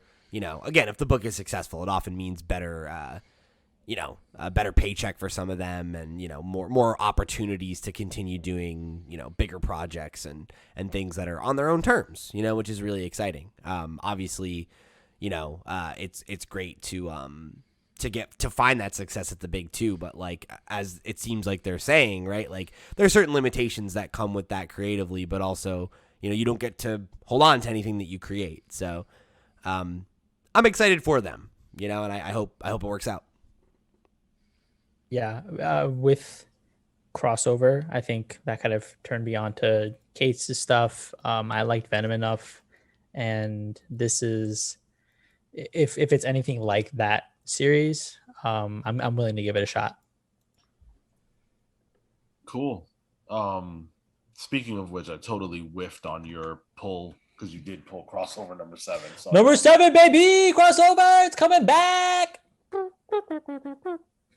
Nice. I'm excited. Yeah. So speaking of, creator-owned titles, we learned that Warren Ellis and Ben Templesmith would be continuing their creator-owned title Fell at Image Comics this week, and that announcement really sparked a huge conversation on Twitter and on various comic book websites about it. So that's our main topic. That's the biggest thing that happened this week, and we've got to talk about it. So we will right now. So this is a very sensitive topic. We've dealt with it before. We dealt with it when Warren Ellis was first accused, and I should be very clear that Warren Ellis last year was accused by a group of women and non-binary people of a variety of things, primarily manipulation, coercion into sexual acts, be they physical or online. So, pictures exchanging, videos exchanging, sexually charged conversations, things like that. He's accused of lying to women about his relationship status and about the relationship that he was having with the woman in any individual scenario, making them feel that they were the only one, things of that nature. He's accused of ghosting and using tactics of that sort to make them feel more compelled to want to reach out and lean in further toward him. A lot of stuff like that. There were no allegations, as far as I'm aware, of any kind of sexual assault, and no allegations of any type of grooming that involved an underage person. So, all that said, that's the type of. Go ahead, Pete. There was just one piece of context I wanted to add. This is from The Guardian. It said that roughly 100 women have come forward, where 33 of them have composed written statements, supported by emails and text messages, which have been seen by The Guardian. And then I know you're bringing this up later, but there was the website SoManyOfUs.com. Yeah, I was about to bring that up right now. Okay, yeah, then head right into it. So these women put together a website called SoManyOfUs.com. This is where they have compiled several stories, like a lot. There are a lot of stories, a lot of testimonials about what was done. On the website, they say that even though there are like 62 people who signed on to this website, they're not choosing to add any more people to it, although they know of almost 100 people, and that number is as of, I think, July 2020. So yeah, I think that's all everyone needs to know to get this conversation started. It is also worth pointing out that these people they were not at the time, nor are they now looking to cancel him. They were more just looking to bring to light the conversation, try to get him to stop doing it, and see that he, is contrite, see that he apologizes and recognizes and acknowledges what he did to these people. So that's the context for what we're going to be talking about. Now, for a year, Warren Ellis has not worked in comics. He hasn't done anything. He actually got removed from the Dark Knight's death metal. One of the side stories that we're doing about the B-Rex, I believe. Right, yeah. Yeah, we were all looking forward to that, but that he got fired from that job, and then he vanished. He stopped publishing his newsletter, and he was just in the wind for a while. But now we know that he's coming back. He is coming back with his title Fell with Ben Templesmith. They're actually going to be it's a story that they had already worked on at some point or another 13 years ago, and now they're returning to finish the story, which of course, that's a big deal. This is what Ben said in his initial announcement. He announced it through his Patreon and I believe his newsletter, but he announced the comic. Yeah. He said, Fell is finally going to be finished. Okay, it's finally happening. For better or worse, this is unfinished business to me. We really left it hanging. Obviously, so much has changed since those days. Yes, I know, so much. Not for me to speak for Warren, but I agreed to do the book, and I'm glad he's going to be doing some comics again. I don't think anyone thought he'd bugger off and work in a shoe factory or anything. He is, after all, one of the most important comics writers of the past few decades. It means a lot to me to finish this thing finally, so I couldn't say no. I guess we'll let the market speak as to how things go. We're pretty much past the old concept of $1.99 comics, sadly, these days. So from what I know, this will be a single volume work. And I hope I'm not speaking out of place by saying, yes, it'll still be through Image. Warren got me some script, so I'm starting on pages now. So in addition to the other projects I'm working on, and he lists some projects, the Squid Army Patreon is going to be privy to a bunch of my process work on all the pages. As always, hail Squid and all that. Okay, so first of all, he's acknowledging in a roundabout way that things have changed with Warren Ellis. And he doesn't directly explicitly state what he's talking about, but he does say that, you know, obviously Warren Ellis was going to come back to comics eventually, and it is what it is. So now this is something that has, I feel, been unfairly reported on, and I do want to start by saying that everyone has come at Image for the fact that they're publishing this. And I want to start with this because the announcement was not made by Image.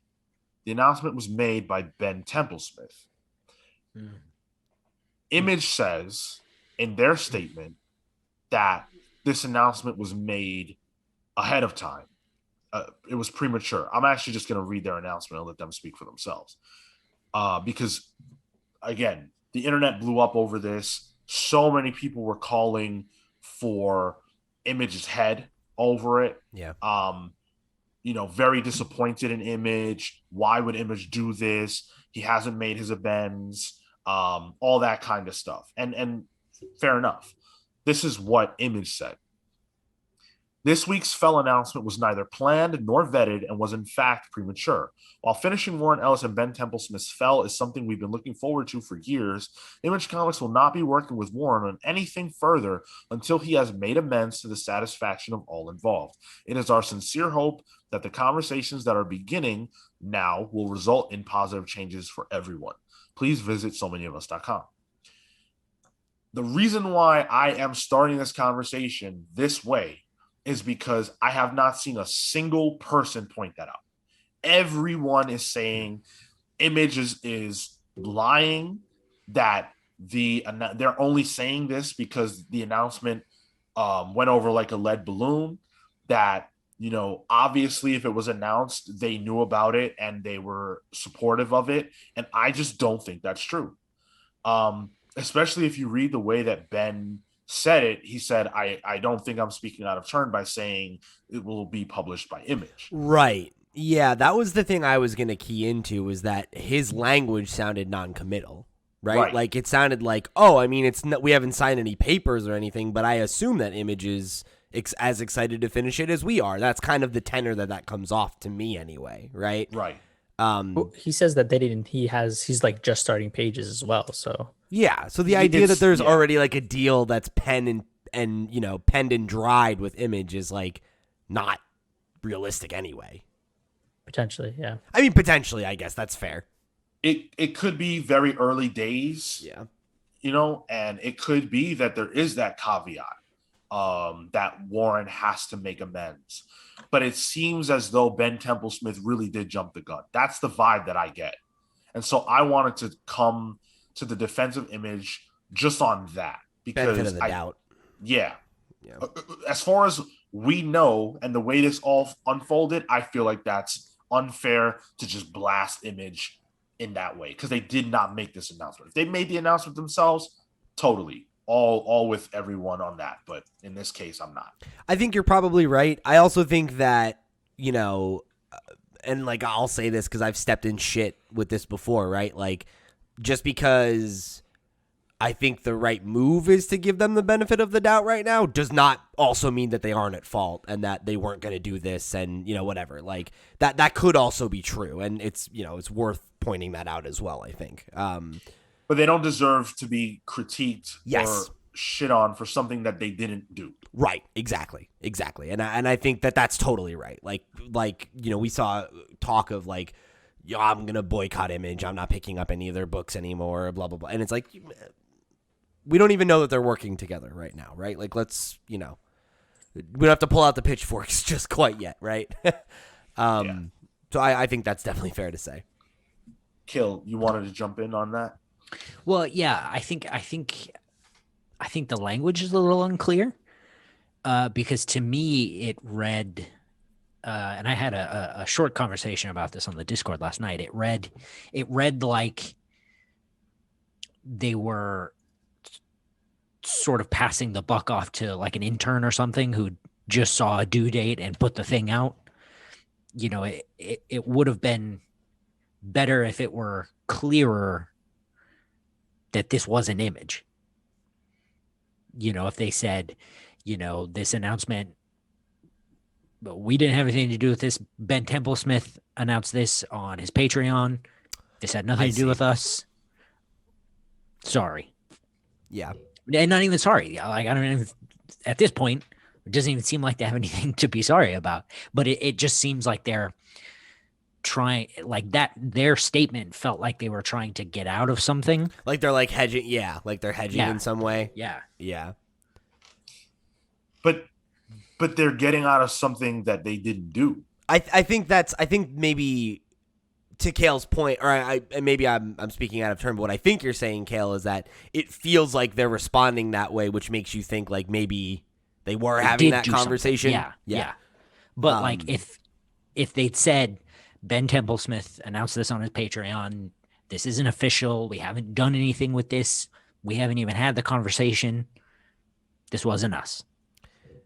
And then you think that maybe that means that they have had that conversation and that maybe they do want to publish it, but that they won't, given the context.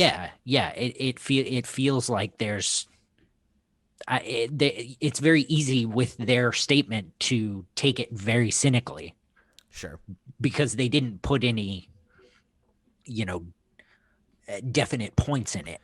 It feels like they left the door open, right? Like they're like, well, if he makes amends, then we'd be willing to have that conversation. Okay, I need to provide some clarity. Image absolutely intends on publishing the book. They absolutely were talking about it. There's no doubt about that. That's a fact. What's in question is whether or not they were going to release the book, announce the book without Warren Ellis having done the right things, removed from what Ben Templesmith did. Because on Wednesday, Image released a statement that said, we do have plans to release this book. Okay. Then Friday, they said that the announcement was not, it wasn't vetted, it wasn't this, that, and the other thing. And all of this started from Ben Templesmith. Okay. Sorry, when you say the announcement, do you mean the announcement they made Wednesday? The announcement that Ben made.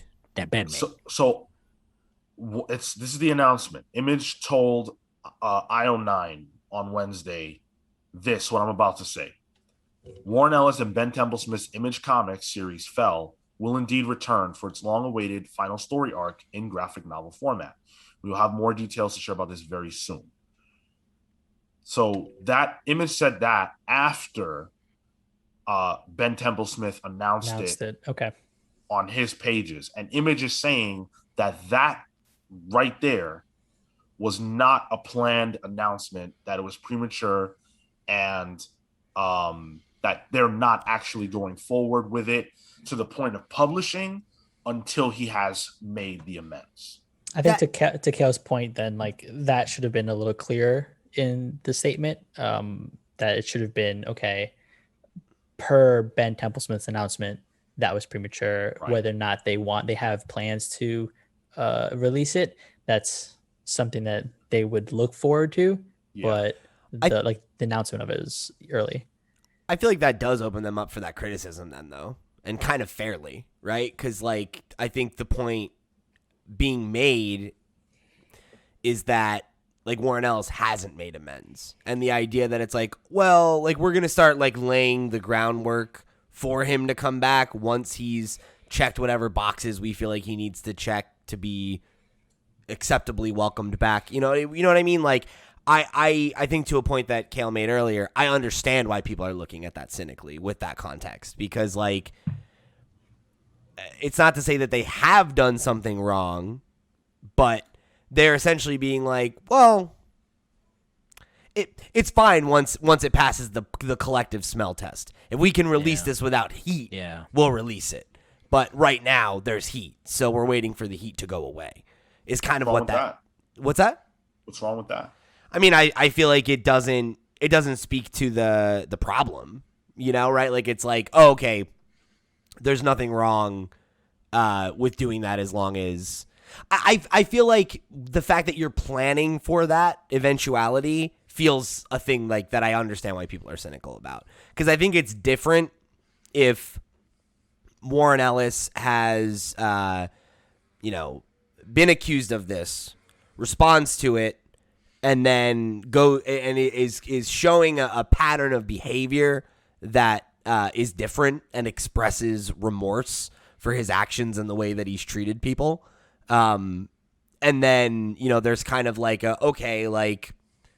this is showing shades of being a different person, right? And, we feel like at this point, we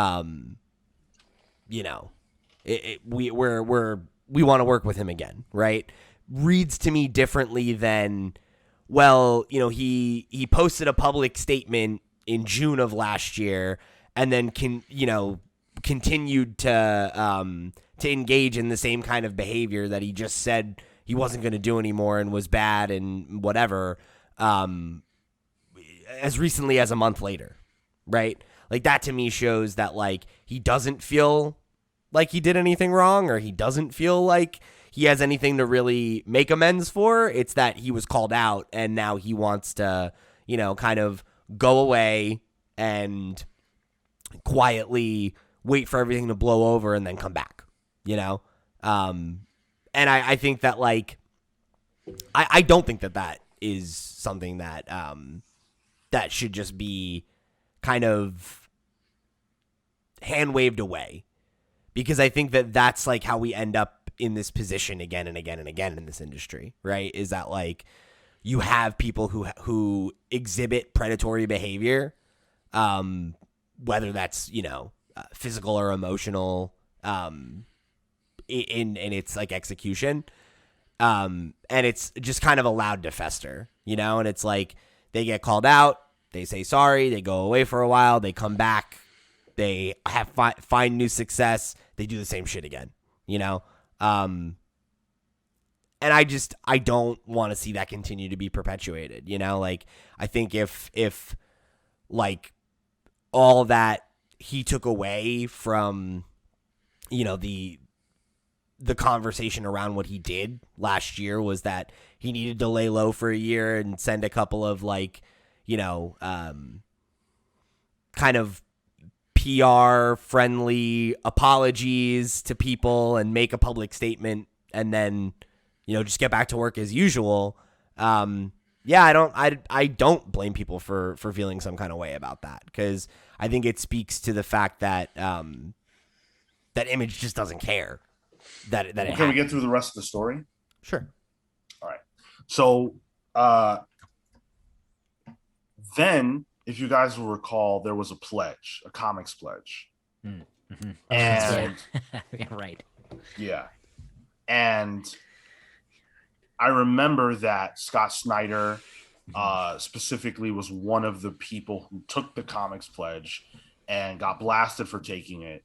Got blasted for his silence. He was getting blasted every single way around. And then got blasted again now when this news dropped and he didn't immediately say something. He has since commented on it. James Tynion also commented on it. And they were critical of Image for deciding to put this book out without the requisite amends being made on the part of Warren Ellis.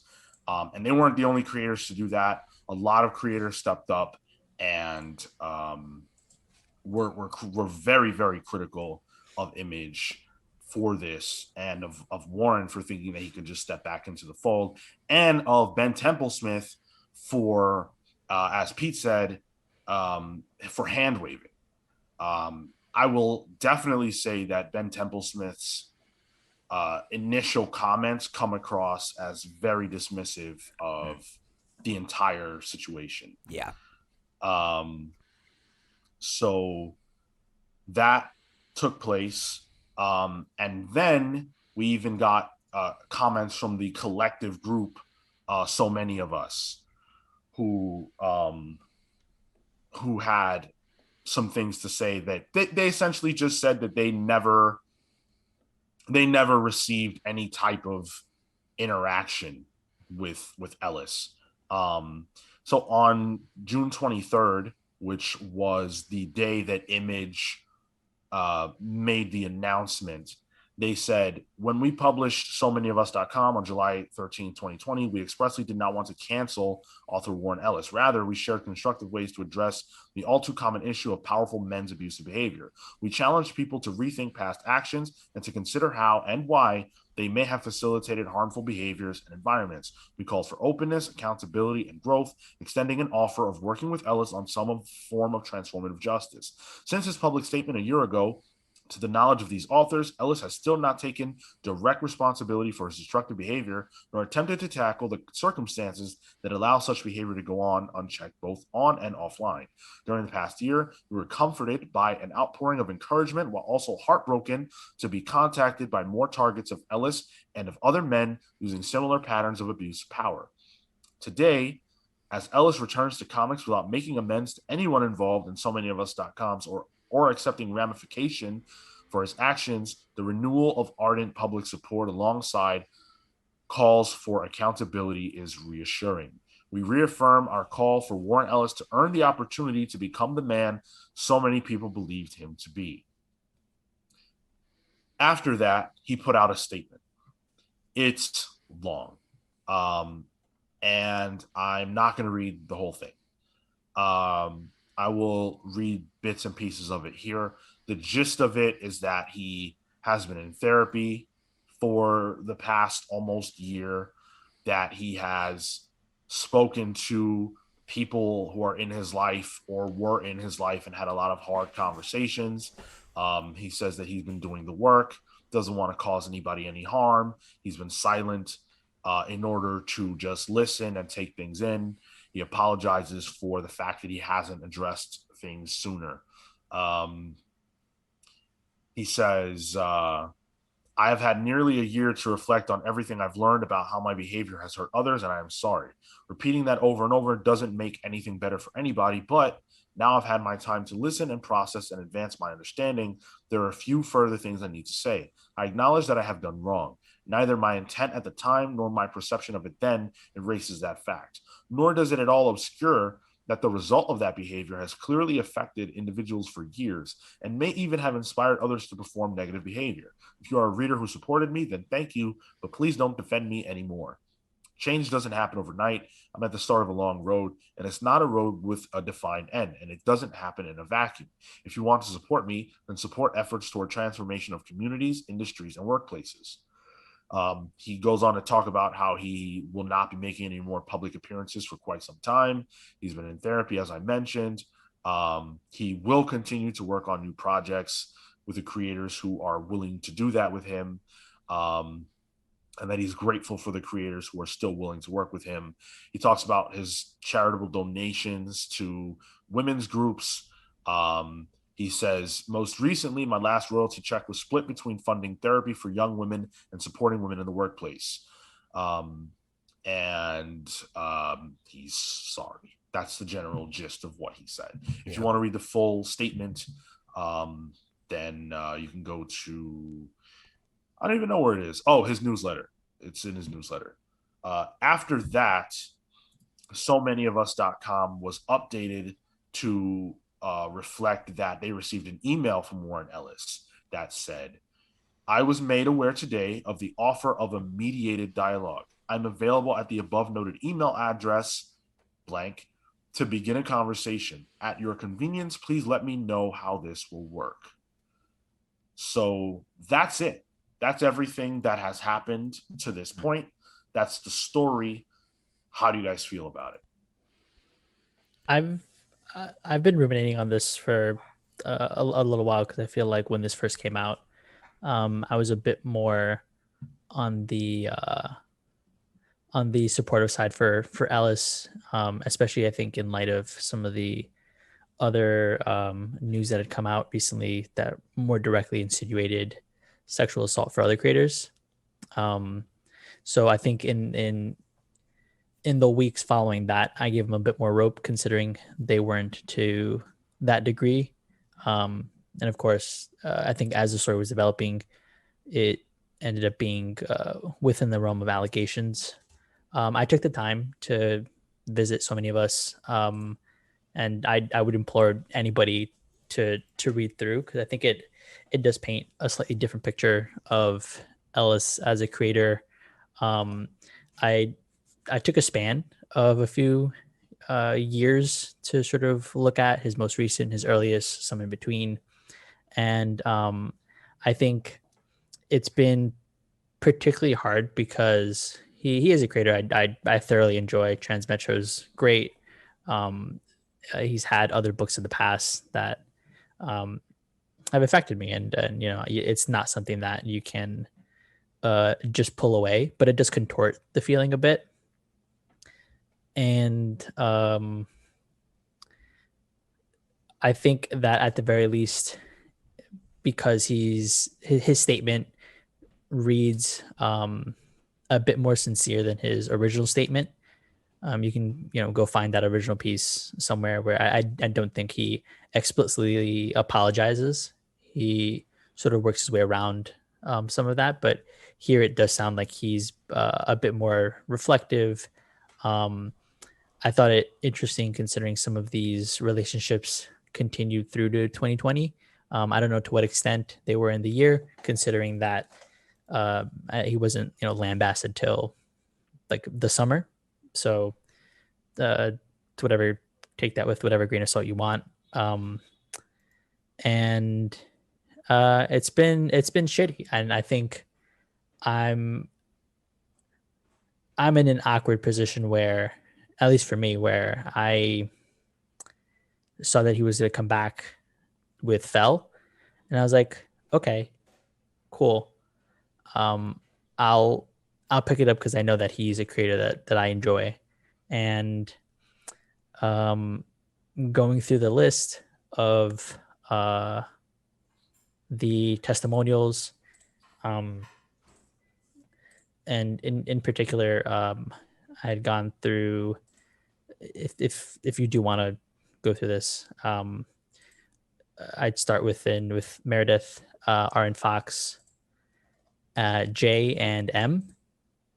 I think those are pretty compelling in terms of getting a bit more of an understanding as to who he is as a person, at least within the confines of how he interacted with these women. And he doesn't come off. He comes off really poorly in being able to enable a lot of the activity that happened within WEF, which is the Warren Ellis forum that he had in the early aughts, that ended up closing down. And people come out with a lot of mixed feelings after interacting with him. And I think I'm in a similar situation where I come off with a few mixed feelings, where I think that his actions are reprehensible, and at least within the testimonials, pretty gross. And at the same time, he is a creator who affected me, and I know we've had this discussion in the past, and I can swallow that sometimes, to whatever varying degree of morality that there is there. But I think it's still a creator that I'll go back to for the stories, but it's not a person I think I'd shake a hand with. And that's sort of where I've been sitting. It's been hard to like process all of it, and to still come out with the conclusion that, well, shit, I know he entertains me. And I'm just like living in that weird medium of, I don't support his actions. I don't support him as a person. But I can separate his art to whatever degree that his person informs his art. I can live with that, and it might not be it might not be like the best answer coming out of this, but it's the answer that I've kind of come out after reading the testimonies, after even before seeing his apology. That's sort of where I sit. Is it's a piece of shit, but if he does come out with something that's interesting and interests me, I might go pick it up. So I think we've talked a lot about the whole like death of the author thing, right? And like separating the work from the person. And I know I definitely don't have as easy a time of that, but I think that is almost irrelevant in my mind in the context of I guess this specific news, right? And the idea of him returning to the industry and Image being the publisher that's going to put that out, right? Because I think I don't begrudge you, Marco, the reader, for saying I can separate, I can separate what he's done from the work, and I appreciate the work for what it is, right? I think when you bring in the angle of, of what's going on with Image in this story, right? I think Image has more of a responsibility in this conversation, because I think that at the end of the day, Warren Ellis was able to do what he did because he was somebody in a position of being a writer who had a career and who people admired, and wanted to be close to and wanted to learn from or know or be friends with because they admired the work. And when you have someone like an Image or whoever, a Marvel, a DC or whatever that work with him now, they are supporting the person, right? And you can't argue that they're not, because they're paying him. They're giving him a platform. They're saying that of the X number of books that we're going to publish this year, yours is one of them. And that is a privilege. That's not a right that he gets as a creator, right? I think it is totally fair if he wants to continue to put out work, and if there are collaborators who feel like they know him personally enough, they feel like he's doing the right thing, or they don't care, or whatever, right? Like, that's their prerogative. And if this was just a book that they were kickstarting and putting out, it would be a different conversation. Because I think that's where it's problematic, right? Like, because like you're not, you are kind of hand waving things away. You're saying like, yeah, he did this thing, but I mean, he said sorry, right? Like, he made his apology. But I mean, if you read from the people, from so many of us, like, they straight up say, like, they're in their FAQ, has Warren Ellis apologized? And they say he reached out to about 5 people of the list here of even just the 60 that had, statements, right? And many of which are anonymous. So you can potentially, give him the benefit of the doubt there, right? How do you apologize to someone who is anonymous? Fair enough.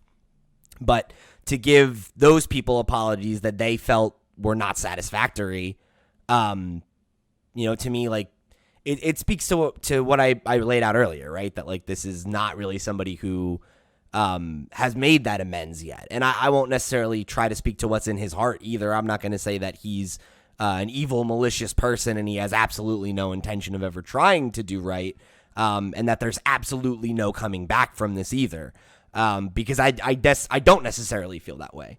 I think that if a year later, the message on so many of us.com was that, we're impressed by the fact that Warren Ellis has been big enough to acknowledge what he's done wrong and own it and make amends, and these are the ways in which he has, done so. then I think I would feel differently, right? But like when you read the website, when you read what they're asking for and what they're looking to achieve, none of it is unreasonable, right? Like they're looking for an apology, an admission of a validation of what they experienced, and a commitment from Warren Ellis that he doesn't want to be that person and that he will not be that person moving forward. And to me, that's pretty generous.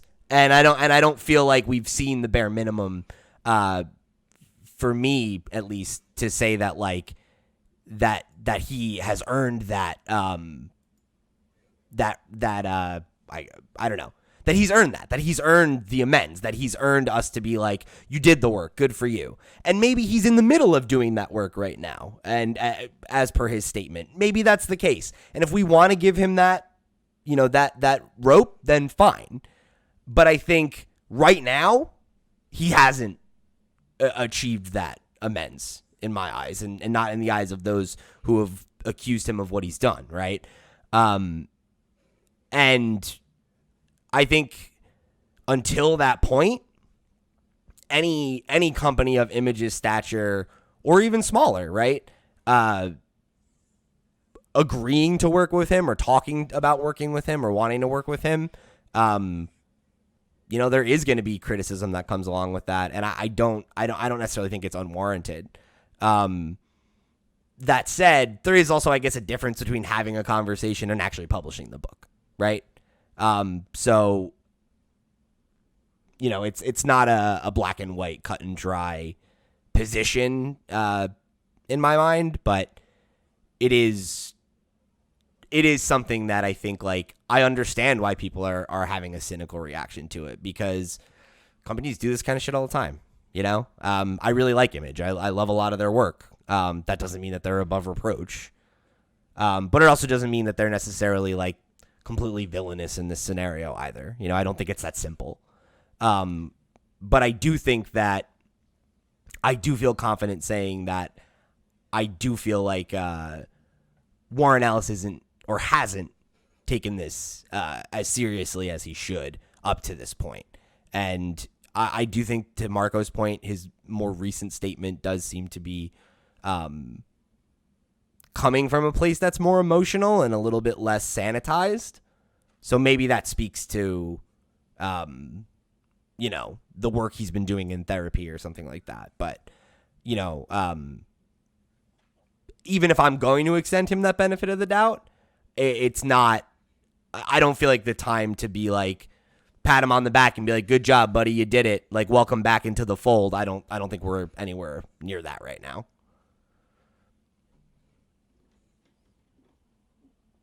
Go ahead, Gil. I guess I don't have that much to say. I agree with both. Well, I think I agree more with Pete, in general, but like, dude did some bad stuff, and like Pete said, at least publicly, he didn't take it very seriously. And if it's true, that he went to therapy and he did all that, what the so many of us crew website asked for isn't unreasonable.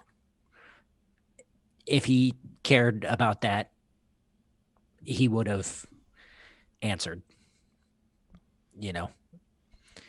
That he's doing it a year later, good, better late than never. His reputation is certainly tarnished. So it doesn't come across as a surprise to me that a person who was doing what he was doing wasn't in a place at the time to recognize that it was wrong, that there were people that got hurt, that he should apologize to them, to the public, whatever.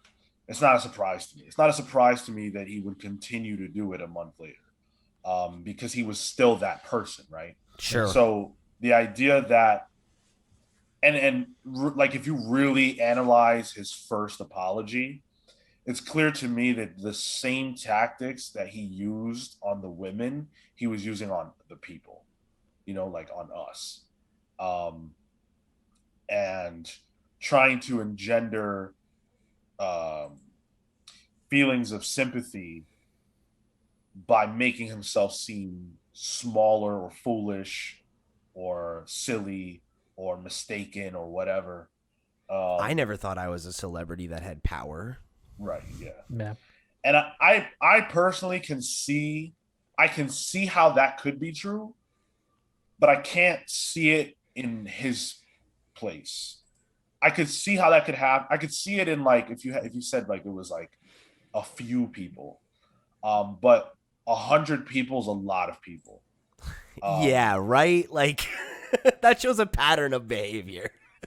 Well, I mean, to that, his whole forum, bro, that shit was wild. Like if you read through some of the actual like statements, like these people, there's one, and I'm forgetting who it was, where like they supported each other in somebody getting up from a bar, going to go smash a girl, like, and then come back just in time to meet with his girlfriend, and they were like the king of the castle because he was able to be unfaithful in that moment. To there was just like this like cult reaction around him. I read that one, and I want to clarify that it wasn't Warren that did that. Right. Somebody else. Member of the community. He wasn't there when that happened. He didn't. That wasn't encouraged by him. That was encouraged by them. Right. But you're right that forum was wild, and it seems like a lot of crazy stuff went on there. Yeah, and I mean to your point, right? While he wasn't involved in it directly, right? Like, granted, we have a very small Discord, I'm sure, compared to his forum, but like, if you own it, you're in charge of moderating it and controlling the culture that you're creating. I mean, but you can't control people going to a bar and meeting up independent of you, and then that happens. No, but like you could moderate that post on your forum. That's something that you could do. I'm sorry? What post? Wasn't that the thing, right? Was that they posted about it on the forum and everybody was like, yeah, fuck yeah. Like you did it. They physically were at a bar and they all met up. They met up and that's what happened. I do think that there was a conversation about it afterwards on the forum, if I remember it correctly. But I think that the point, your point salient in that any sort of action that would have been deemed like bad to whatever degree on the forum could have been like he had the status in that group to be able to say no, yes, like this is what we should be propagating. Bad to who? He clearly he doesn't feel that that's bad, right? And that's like, okay, fine, right? But that doesn't like he doesn't have to do that. Like he doesn't have to think that's bad. He doesn't have to, moralize his fans who met up and did this thing. And separately I'm not of him. Exactly, yeah. Independently of him. That's not his responsibility. Now, it might make you think he's a better person if he does it, but he doesn't have to. And I don't think that inherently makes him a bad person. I think that's fair to say. I think in the context of it being the early 2000s and the culture of the internet being different then too, that is something that's probably worth considering, right? Like if he's moderating a whole forum by himself or whatever, that's a lot of work, right? Like so. There's context. Wasn't moderating it by himself in the early 2000s. Warren Ellis was a very, very successful and popular writer who probably didn't have. I mean, clearly the guy had a lot of time, right? But he probably wasn't like actively moderating his forum. Yeah, that's fair to say. Anyway, we kind of got sidetracked there. You were talking about the pattern of behavior and how it would have been different if this was one or two people versus hundreds. Yeah. The fact that it was bordering on 100 people is pretty nuts. And it shows that there's just no, like, I struggle to believe that at that point, you don't know what you're doing. Yeah, like, you're playing people. That's very, very difficult to believe. And if that's what you were doing, own that. Like, I would have appreciated his initial statement a lot more if he said, look, I really just love having sexual interactions with women. This is what I did. This is what I've done. This is who I am. I see now that I hurt people by doing it, and I'm sorry that people got hurt. I'm going to vanish for a while to go figure out myself. Um, that's reasonable to me. But his initial statement just didn't have that energy, and it very much felt like he was trying to play the people, and that didn't work. Yep. What I also don't like is the fact that he's only now reaching out to so many of us Yeah. to have this conversation. I can easily believe that like I said, at the time he didn't recognize that he was wrong. And it took therapy and conversations and dealing with his issues to see that. And that's very fine and that's cool. That's what you're supposed to do. What I don't get is why in the intervening time you never said, well, gee, I've done all this work. I'm this person now. I should make amends. That I don't get. Right. That's the thing is, and that makes me doubt his intention, right? That like, if you did go to therapy and do that work and come to the conclusion that what you did was wrong and that you hurt people and that you know, even if you intended to hurt people at the time, but you feel bad about it now and you want to, be a better person, like that would be part of that process, would be apologizing to the people that you hurt, right? And yeah, to the fact that the first time that he's made contact with this organization that represents the collective of people that have been hurt by him is timed around him trying to come back to the industry with his first big release. Yeah. How do you not look at that cynically? Right? Like, because it speaks to the fact that like his primary goal is not that self-reflection and growth. His primary goal is getting back to his job. Right. And if you are a person who says, well, I'm not willing to take him at face value on that, and he's dead to me or whatever, I think that's cool. Like, if that's how you feel, we can't know. We'll never know whether or not he's being sincere or not. He's going to reach out to the people, at so many of us. And if he's really good at what he does, which I think he is in terms of manipulating people's minds, then they could experience manipulation again.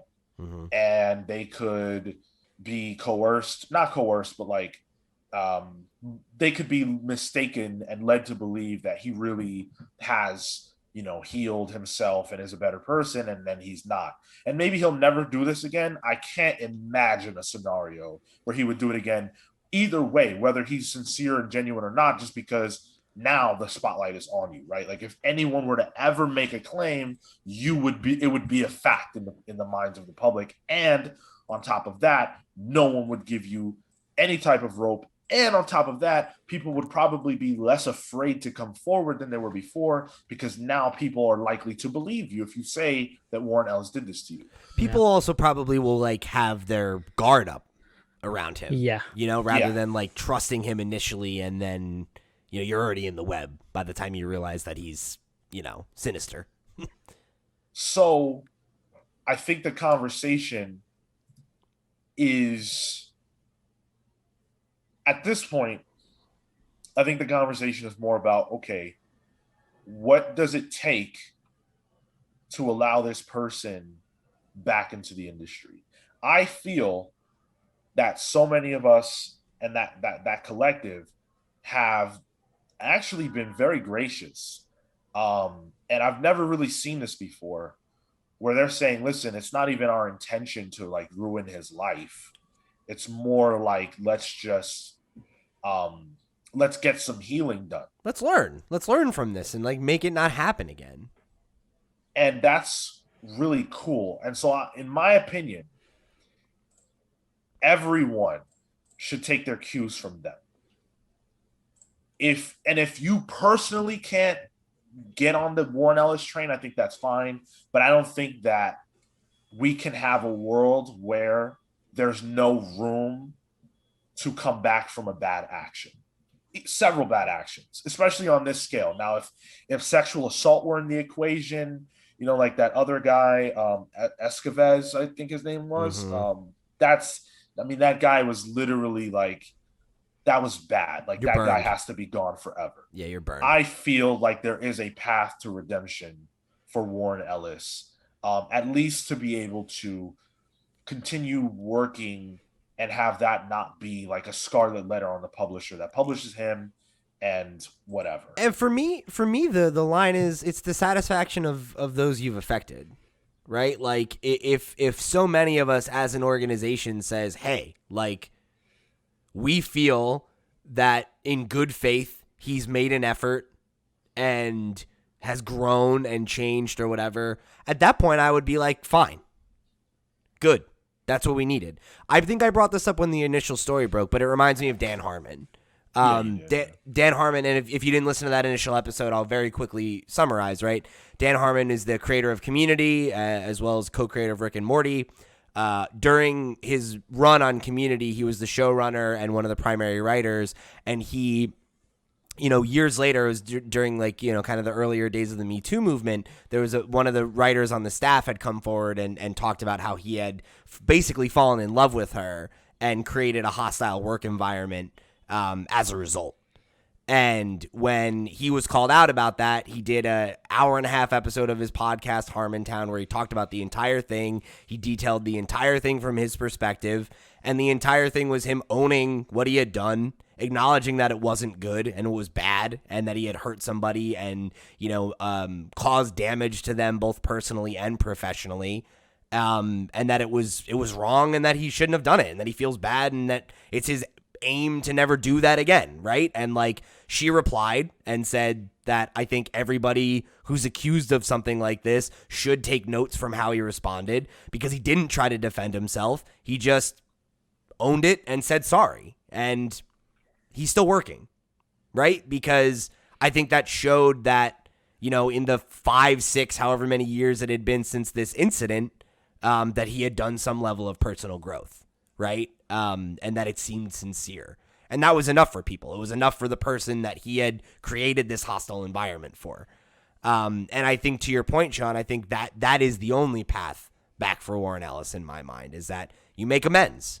And you might not ever be able to undo the damage that you did, but you can genuinely say sorry and try to, like you said, Sean, let's have some healing happen, right?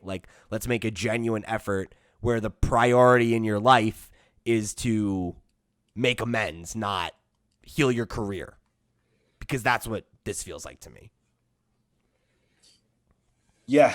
And that's probably not something we're going to really hear back on for some time. I think it seems like they're going to have a conversation, and, that may be a while for there to be, a word from them on this issue. I think it's good that the industry is responding so viscerally. I wish there was more space for complexity, and I feel like that's lost in these conversations, and I'm not interested in getting into that right now. But I will say that in a comics industry, any industry that's safer for everybody involved in it to not have to worry about these kinds of things happening, is a better place overall.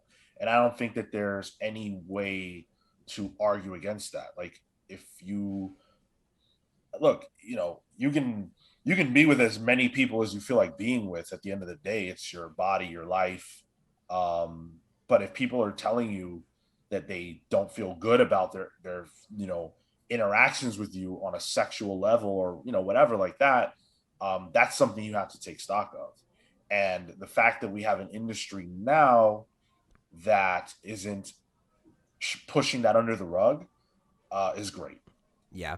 And I think the only thing I'd add to that is, at least in my opinion, nobody's talent or contributions to the industry are worth that trade-off. I feel like, the more we can create an industry where we're not allowing people who are going to use a position of power to hurt other people, the better off we are. Absolutely. Any final words other than that? No. All right. That's gonna do it for that conversation. Please do write in if you have other opinions or you want to add your words to the chorus. This was a conversation that did occur in our Discord as well. So there are thoughts among the audience about this issue. It is kind of the biggest thing happening right now, unfortunately, in comics. And I'm always bummed out whenever something like this occurs, just because I want the conversation about comics to always be positive.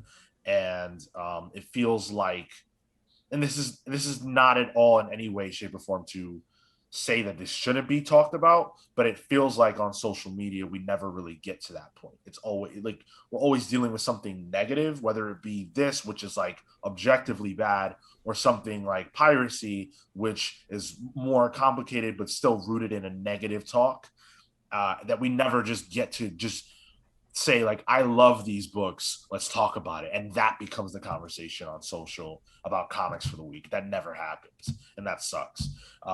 But it is what it is. We can't control that, and I'm really grateful that we have an industry that's not allowing women or any kind of person to be abused anymore, or at least we're more willing to speak up about it, because that's what we have to do to protect each other, because we all are all here for the same thing at the end of the day, right? And if you're not here for this, if you're not here for comics, I don't even care why you're here, and you shouldn't be here.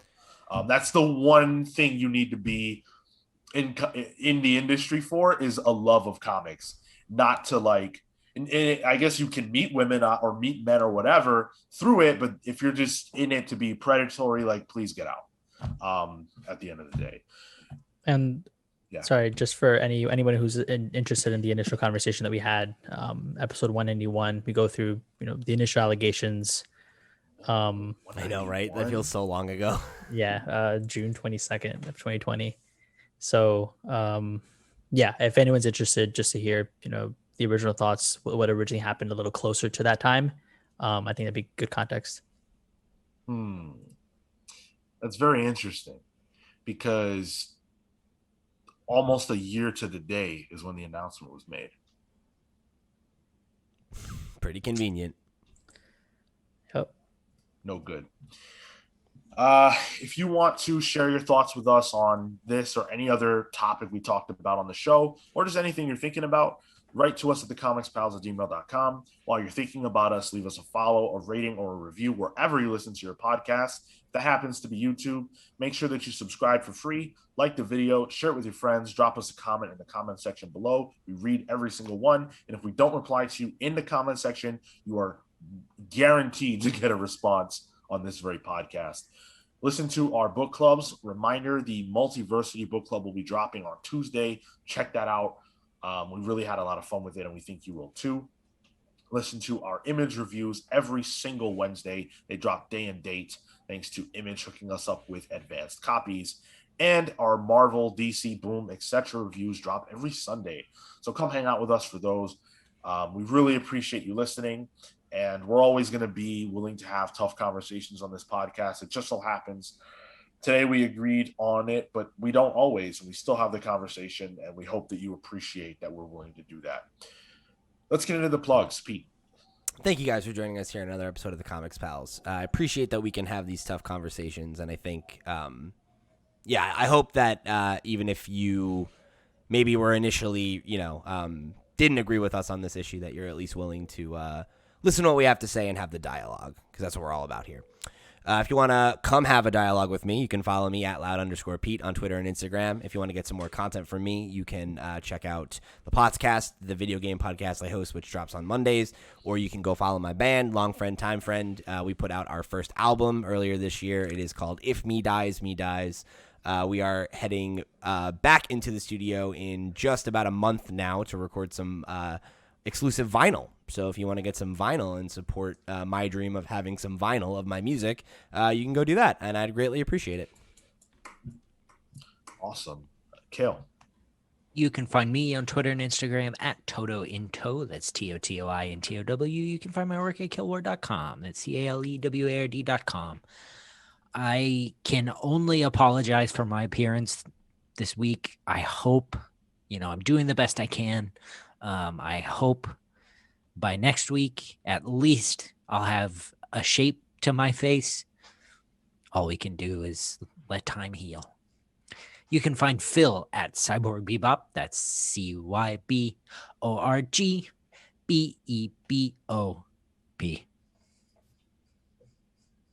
All right, Marco.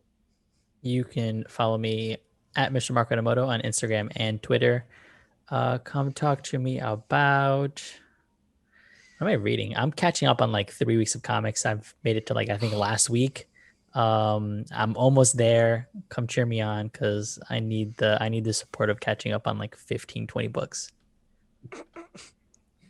As for me, you can follow me on Twitter and Instagram at Sean Soapbox.